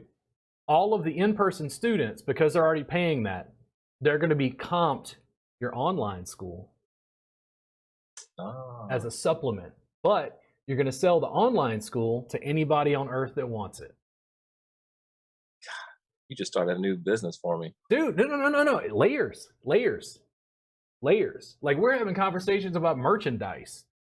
And it's like, it's frustrating to me because I'm a little Spartan. Okay, go back to the Greeks. I'm a little Spartan, like sparse, right? Yeah. And I'm like, we need mats with my logo on it, blankets and bolsters and props and pillows with my logo on it, Thai fisherman stuff with my logo on it. Because it's like, it supports and builds the brand. It's another one of these layers. Because people, in my case, they like to buy the accoutrements that go along with the practice. That document, don't create thing, I went, oh my fucking God, dude, I got a camera and a mic, I can just record the whole fucking class. And here's what happened. The same people who said, but people can't learn online, went, oh, but if you give them everything online, they're going to take your class in person with you. And I'm like, you just told me they can't learn online, so which is it? Right. Yeah. I'm just sitting here, all this footage I have, I've been documenting forever. Yeah. Never created anything. Yeah. I'm definitely going to apply that. Definitely, absolutely. That's gonna be a huge change. Go ahead. Well, I've also been wanting to. You talking about product or shirts, mats. I've also been trying to dab merch with this dance studio with Hip Hop X. I definitely have that. I mean, there's merch, there's hoodies, t-shirts, backpacks. There's all sorts of stuff. It's easier in the dance world. I've wanted to try to. I mean, I could do that with Flips and Fitness easily, but I've been wanting to sort of pioneer a product that would be cheap. I have a couple of ideas. I've been working on them that the clients would purchase, and I could host videos because I'm trying to get this global thing with our video thing. That's definitely global. I like it a lot. I'm going to start doing that. Too many videos, but I've also been wanting to produce a product. Is that something that you've considered doing? I mean, are there products? So I developed information products first, which means I started with a workbook, and then the shift, that digital shift, came in stages. I could go into great detail about this, but I made an intro to Thai massage workbook, wrote the workbook, had a photographer come in. We made a better workbook. Instead of me taking photos of my ex-wife's kid and like drawing on them with a Sharpie, I had a professional, photographer come in and make the workbook and shoot the photos, and we put it together, and I was like, whoa, I had the thing. It was a PDF. Then we could print copies, and it was like, do we want a physical copy? And then what I did, here's my moment of genius. This was years ago. I just gave the goddamn workbook away for free to build an email list. Dude, I had 2,000 people downloaded that workbook in a period of like a week. And it was like, I was collecting data on like where they were from, and it was like some island in the Indian Ocean that I had never heard of. And I'm like, oh, because I do a physical business. It's in person, right? It was that first snapshot of like digital distribution. And it was like, I was like, oh, okay. So now I got a workbook. Now make videos like a DVD to go with the workbook. Then make another workbook DVD, another workbook DVD, another workbook DVD. And then we kept building and building and building. And I went, fuck it, we have an online school. And I just started filming all the classes and giving the students access to the footage. I see. To supplement. I'm seeing how you start. I'm seeing this entire ladder where you started and where you're going. I can absolutely implement this stuff. I can see it helping my business tremendously. I think, awesome. Yeah, I think in some ways you will be surprised if you worked on this for a year or two. You will be surprised and almost shocked at how much more revenue it brings in various ways, just because of people come in person because they found you online. I haven't taken enough advantage of that, and that's partly because, I mean, I'm a single owner. I'm the sole proprietor. I do everything myself. But what's funny is I've been doing this for 15 years. In the less than 1 year, I've had the dance studio. We've already made huge gains in the business, but have a partner. I have someone that is able to sort of, if I'm not working on it, he's working on it. If he's not working on it, I'm working on it. I see it being easier to scale for me that way. But the other part of it is this. Let me ask you this. I'm 15 years in just at Flips of Fitness, but I'm in the business for 30 years total. Burnout. I want to ask you about that. Sort of, I love what I do. Let me tell you, I love what I do. Sometimes I like coming to work because it's like my home. It's my what I'm an expert at. I love helping. But I've also, especially in the last couple of years, but in general, burnout. I don't like sometimes feeling I don't want to be here. It's like I don't want to be here. But when I'm here, I give 100% to everyone. Is that something your students or you have dealt with? So I'll give a quick, in some ways it's not going to sound positive, but it is. There was one point I was married, now divorced, but my wife came to me and she was like, baby, you're going to burn out. And I was like, what? She's like, your stress levels and stuff, like it's just, you're going to burn out. And I was like, huh? Like, I'm fine. And here's what she really should have said. Your stress levels and the way that you're responding in your marriage with me is making me burn out. Because it was a reflection of how she felt. In some ways, I'm addicted to the business. In some ways, I hate to say I'm addicted to the drama. I'm addicted to the grind. I'm addicted to when you said, when I show up, I'm 100%. How many employees show up and they're 100%? Right. Yeah. But this is the difference. Like when you have your own business as an entrepreneur, this is our dream. Right. We're like, I work when I'm dreaming. Have you ever seen Jiro Dreams of Sushi? Yes. Yeah. And he's like, when I went to sleep at night, I would dream about sushi. Yeah, I love that. That Asian mastery, right? That sort of, that thing. I think that it's required. I think that burnout is an important topic to discuss. What I can tell people is, at least in my case, this is my experience of it. I set my own hours. If I needed to, I could rein in my hours to a set time frame so I feel more protected. I tend to do things in a way that works best for me. Now, I have students and colleagues that are working with me and teaching, and it is wrong for me to expect them to work like I do and to care about the business to the degree that I do. You just can't. Just an employee and an owner is two different things. I personally find ways to decompress, and this is me. The podcast itself, during COVID particularly, I produced more podcasts during COVID because I was socially isolated. Like, I was alone in my apartment, but I could set up my equipment and do podcasts to be able to connect with people, at least a small degree. So now I'm producing more video. Then I started doing coffee and liquor tastings, producing more video. Then I'm playing No Limit Hold'em online on poker, and I started like recording me playing poker. It builds brand around what I'm doing, but in my case, do I feel like I'm working when I'm playing poker online? I'm just documenting my poker winning, just like I documented the business. It's relaxing to me. It doesn't feel like a lot of work. Even the conversation I'm having with you, other people are like, "Ooh, Robert Gardner has a podcast," and I'm like, "Yeah, I got on a call with Shim and had a conversation with my friend." Yeah, right. So It's relaxing. So I think that everybody's got to deal with that sort of thing in a different way. I think a 9 to 5 mindset, there are a lot of people, they need a very delineated, this is when I'm working and this is my home life. A massage therapist will ask me this about social media. Well, how much do we let people see your life? And I'm like, you let people see as much of your life as you're comfortable giving them. Right, makes sense. And I'm not going to tell other people the way they do it is wrong. It's just that I don't want someone to work to the point where they do actually burn out, have like a nervous breakdown. I just learned through trial and error how to back off and go do other stuff. Sometimes I have to force myself. In my complex, there's a pool and then a jacuzzi, and I go do contrast baths because it gets me very quickly in my body in winter because it's super, super cold. It's like Wim Hof, kind of like breathing and stuff. Oh, yeah. But it's good for my joints. So something physical to like take me out of that space. But there are days when I can work 10, 12 hours a day, even if it's on paperwork, infrastructure, business, software, doing a podcast. Like, I have my own levels, and I realize that I'm just not a 9 to 5 person.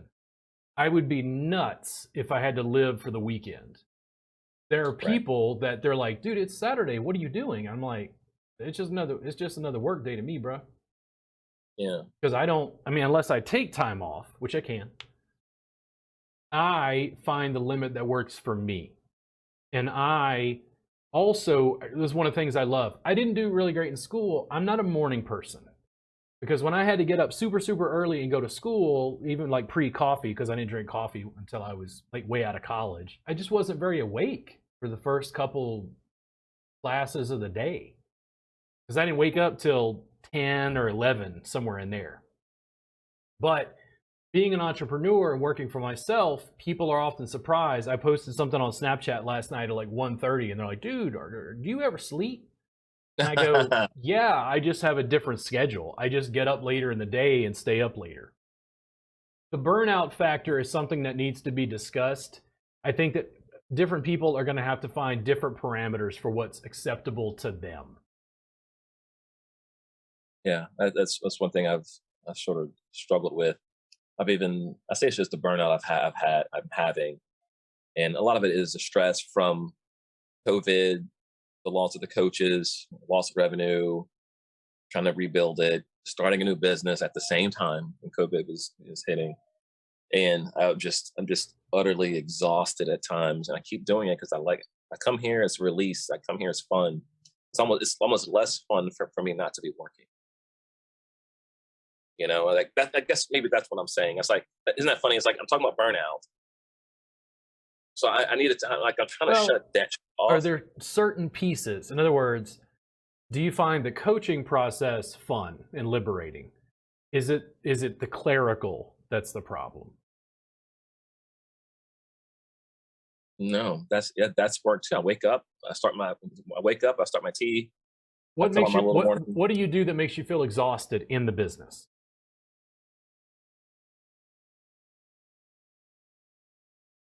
That I have to do it. But when I'm here, I love it. even in the mornings. If I'm working on the business schedule, I mean, I love it. I love it. I get here. I love it. I love like today. I'm gonna make sure this kid's gonna be so they're gonna be so happy. I'm so thrilled. I love that part. But it's the part when I'm. It's like that. I have to do it. It's like I have to do this today. So But once I'm there, I'm good. why do you have to do it? Why can somebody else not do it? Why can you not delegate? Well, that's where I have to get more staff. That's where I'm hurting at the moment. So I'm doing everything. Because what I'm hearing is you want to have your business and you want to be able to drop out, come back in, drop out, come back in. Well, before While it's pre-COVID, still- I had a good thing going. Pre-COVID, I had a bunch of coaches, Yeah. so I was more in a supervisory role. I would go from room to room, updating their skill set, helping the kids. That was even more fun because I felt like I was able to do more. Yeah. But now I'm not there anymore, and so now I'm just like I'm going to try to get back there, of course. But man, I'm just really struggling with, and the best way I can say it is, like I have to do this right now. And I guess I'm saying this for your viewers.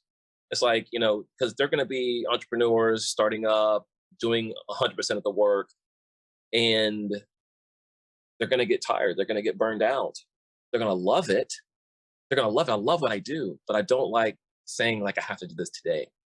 Maybe I need to take a vacation. Maybe I need to take 2 weeks off. Maybe I need to take a month off just to get away from it. Barring certain circumstances, life is long. The entrepreneurial journey is long. It's a lifetime. I'm 44 years old. If I'm lucky, I'll get another 40 years of doing this. 40 years. When you think about it in that perspective, it's like, oh, that could wait till tomorrow. Yeah, that's true. You're right. I always want to work at it because I want to master the craft and continue to make it better and improve it. But I also, in my case, make to-do lists. And the to-do lists are usually broken down over like what's got to get done immediately and like longer term goals. But it's nice for me to look at these and go, oh, okay, cool. Check that off. Check that off. Cool. We got a good day today. Cool. I did a podcast. Nice.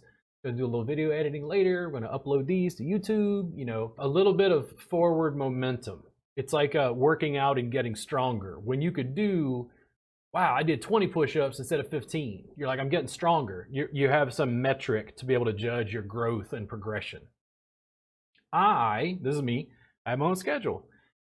It allows me a degree of like sleep when I need, take naps when I need, and take breaks when I need. It's huge. When I worked for myself for the first time and I wasn't on somebody else's schedule, my performance level shot through the roof. Because I realized for the first time they'd always been trying to squeeze me into this box that didn't fit my biorhythms. But when I adapted my work to fit my biorhythms, I was way more productive. Yeah, I'm definitely more productive having my own schedule for sure. I just think maybe perhaps in my case, this all that's been going on with COVID, and maybe that's another thing for your viewers. Like, there's going to be ups and downs in your business, in your life, and I stay the path. I mean, I'm still doing it, but definitely finding some kind of balance because I felt like I've tilted a little bit and I've been working too hard. I am the business. I am the business. I don't like that part. I don't like that. I am the business. The business it's not a business if I am it. The business is supposed to be bigger than me. It's supposed to be able to sort of grow itself. We're both working on that delegation process. Yeah. And I think that you're going to have to work harder at finding people, delegating certain tasks. And the first things that you delegate are the things that you don't want to do. Like, I like video production. It's okay. I'm not going to edit like Federico Fellini, but it doesn't really bother me. Yeah. It's just like putting stuff in the mail. Like, I don't like it, but I could easily hire somebody else. Go drop that in the mail. Like, it doesn't require me specifically. You're probably required for coaching, teaching, teacher training, development. Yeah. I want to get to that for sure. I guess maybe that's what you're at. I'm glad you said that. I think I'm at this. Maybe this is just a stage I'm going through. But I'm in this mode where I'm tired of doing the physical work. It's taken a lot out of me. I have to keep my fitness up. I'm getting older. My body's it's harder to lift these individuals, and I'm just like, God, it's wearing on me. I want to get to a more supervisory role like I was before COVID happened. It was better for my body. And because, for your business can definitely handle 40 more years. I don't think my body can physically handle 40 more years of lifting students that are 100 plus pounds. You got to work on your business, not in it. Correct. And that's what I'm failing at the moment. I'm having to work in it. Well, I mean, when we've done everything ourselves, that's what we default to because that's what we can control. But to get your business to the next level, you got to do things in a way you haven't been doing it currently. Like I have students that are teaching my beginning classes, and they'll pull me aside and they're like, "I know this is like really hard for you," and I'm like, "Huh?" I'm like, "Why do you think this is hard?" And they're like, "Well, like we're teaching your curriculum," and I go, "Yeah, just make it. I mean, just deliver the stuff and do 70% of what I do, and just deliver it in your own way." Here's what they don't really understand: I'm learning about education by watching them teach. Right. And I go, "Oh, okay. Here's the clarity for the teacher training certification.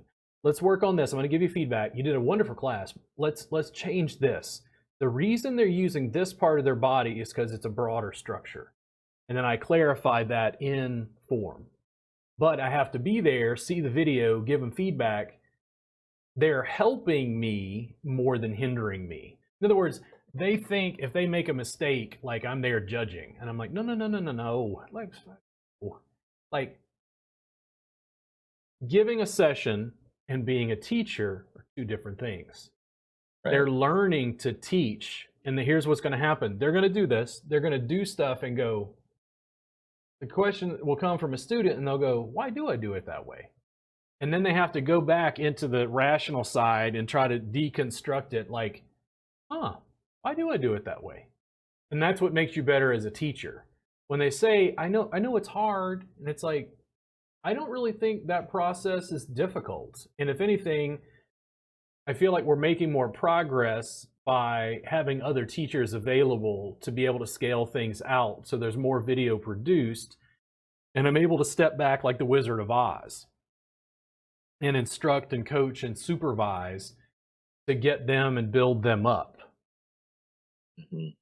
Man, I really like these tips. I'm getting a lot out of this right now. I'm going to write some notes down. I wanted to write down while I was doing this, but I don't want my eyes to be looking down while I was videoing this. So hopefully you can supply some clips, or I don't know how to review this. Oh, is this saved? Yeah. So I'm recording this. All of this is going to be in audio form, and there'll be an entire podcast up on the YouTube channel. So good. So I'll be able to review it. Yeah, easily accessible. I would also, we'll finish up here in just a second. I would love to chat with you, particularly about the online school side. I think that based on your discussion about what you're doing, I think there's a lot of parallels to what I've done. And I think it would be easy for me to show you the insides of like my business and how things are functioning with that stacking layer. Because I feel like you're more here, but I think you could very easily supplement in a digital fashion and increase revenue, and then also provide over time that supervisory role. You can develop a layer of like teacher training materials, stuff that your teachers and staff would have access to, where you're instructing them on certain things. I think there's a lot of mobility that you've got for like additional revenue streams and support materials. 100%. 100%. I'm going to definitely get started on that immediately. There's one other thing I want to ask you about. So locally, you said you had less of a footprint locally for some reason. Yeah. You said a competition. Yeah. So I'm known, but I'm very polarizing. And there's a lot of people in my industry, massage therapists, are like, we don't like that guy. But you're in Austin, man. That's like free city. I mean, that's like. So here's what I'll tell you. Austin is weird. When I got here, I was like totally normal, but it's because I'm real fucking weird, and I'm weird even for Austin. The deal is, Austin is weird for Texas. That's what this is not LA. This is not New York. Like, it's weird for Texas. So do you think you'd do better in a different? So in LA, you think you would just be accepted more easily? I think people in LA accept people from anywhere else because people go to LA. I think there's a piece. I look at this very, very deeply from a marketing standpoint. I think I would be respected in Austin if I moved to LA. Oh, yeah. Now, Yeah. why? Well, because LA is the land of just free thinking, Now, if I lived in LA for a couple of years and they said, Robert Gardner's coming to town to teach. Because right now, if a therapist could just come from the other side of the city and come study with me, they're like, oh, well, that's just Robert Gardner. He's just down the street. That's Make interesting. sense? So can you allocate, so when you do your posting, I mean, of course you send it everywhere, but I don't know if you know this, but is there a way, because I guess you just post everywhere, doesn't matter. Or can you sort of affiliate yourself with or areas will be more accepting of your work? When you say So instance, affiliate, if there was a what do you place, mean? well, what I'm saying is like if you, so demographically, LA may be more accepting, okay, whereas Austin is not. So do you waste your time, if there's any time wasted? Maybe there isn't. It doesn't matter. Or can you direct your posts to a demographic, regional, nationally, internationally? Like, I know I'm going to get hits here, or you just start. That's not a. It's a sort of throwing spaghetti at the wall and you see what sticks. So the thing about the podcast, flipsandfitness.com, Jim Dawan, like gymnastics, hip hop dance, acrobatics, whatever.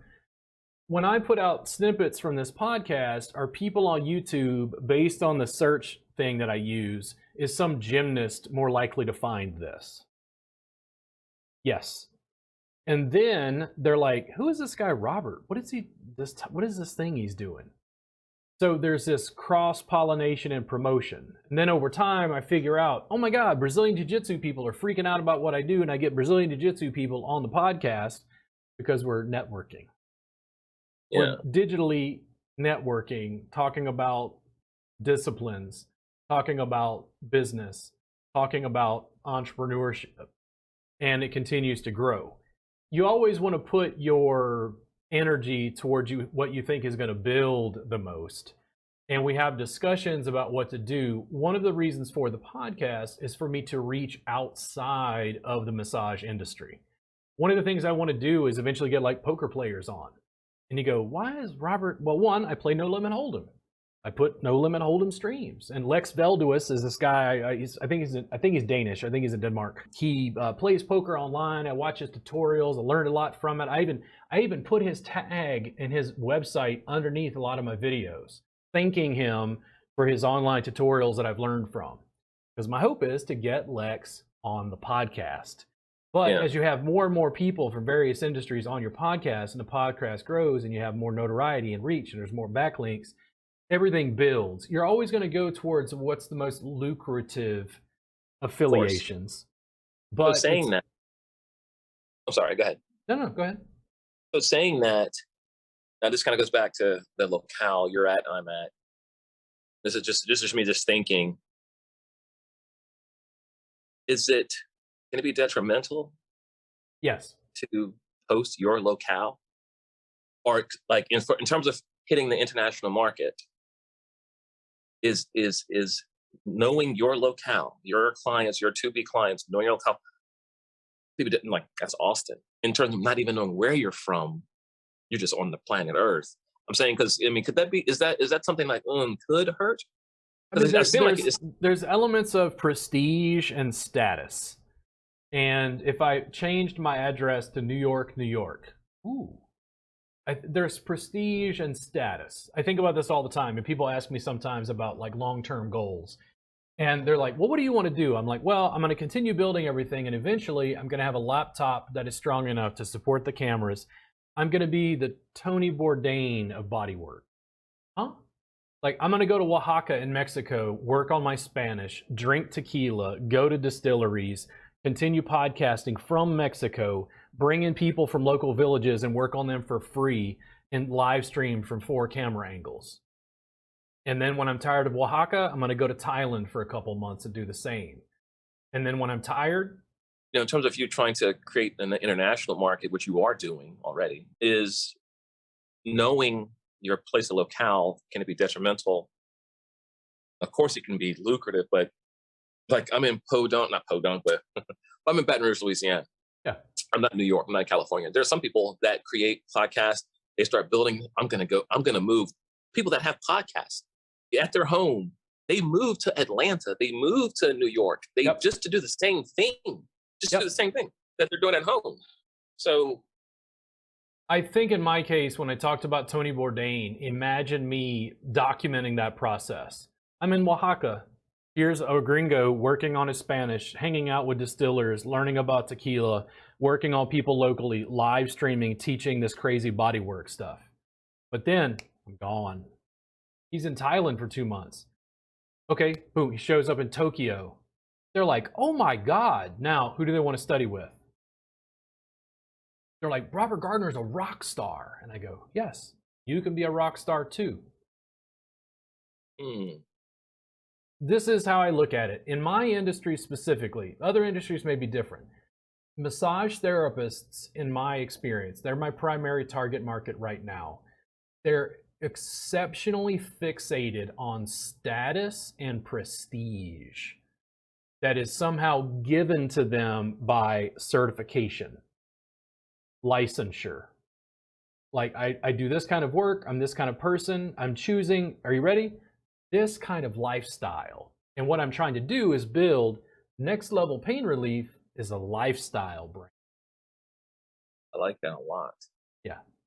I could definitely see you traveling a lot. I think that's what I was asking about locales. Like you're there in Austin, you've got the brick and mortar, but you're doing the bigger thing.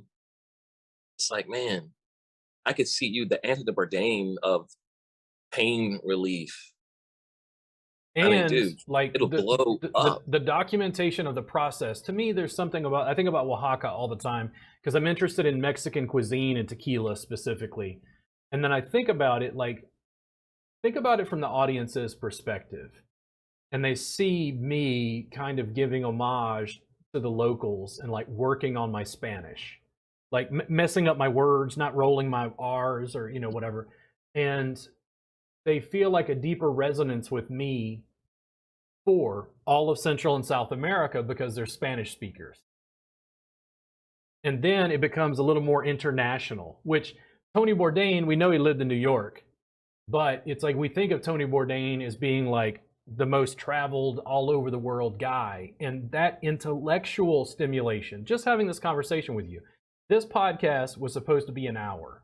It's been 2 hours and 10 minutes. And people won't listen to a 3-hour podcast. And I'm like, right. Really? Right. But it's because the conversation is interesting. The thing that I really loved about Tony Bourdain was, yes, the show was loosely affiliated with food and culture and cuisine, but it started to expand into politics and humanity and cultural confines. And it's like Tony Bourdain would be on Ted Nugent's ranch here in Texas, like shooting guns.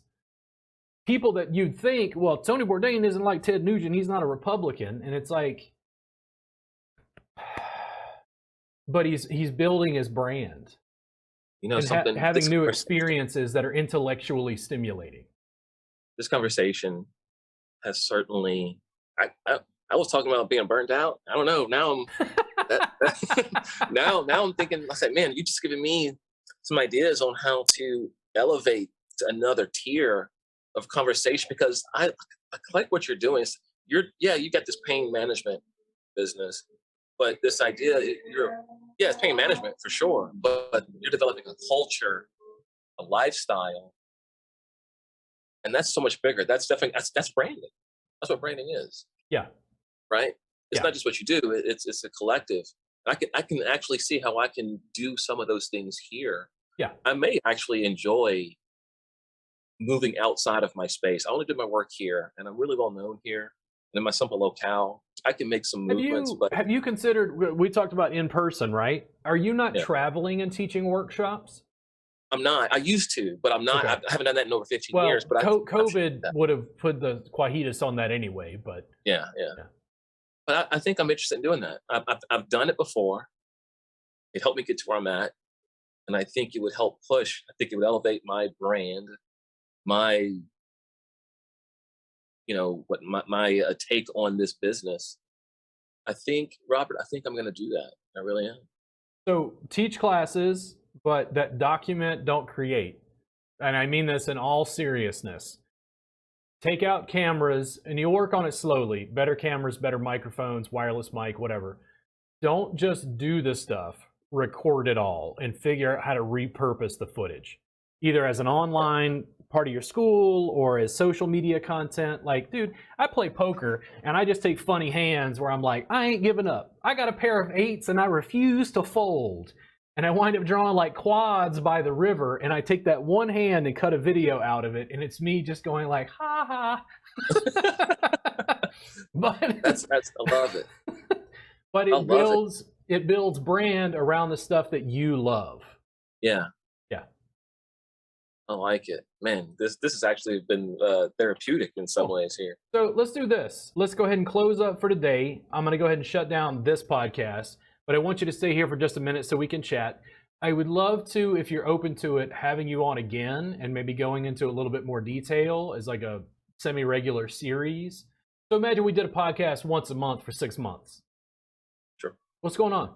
And then you go a little bit deeper for the audience. Not everybody's going to want to watch, 2 hours a chop of like 12 hours of you and I going over business, brand building, whatever.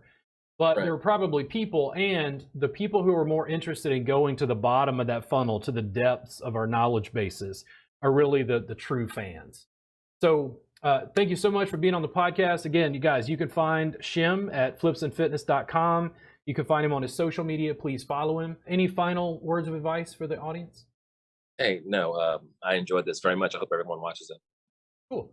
So listen, guys, I'll see you again very soon. Thank you for following the Robert Gardner Wellness Podcast, and thank you so much, Shim. Stay right here. Don't leave, but I'm going to shut this down.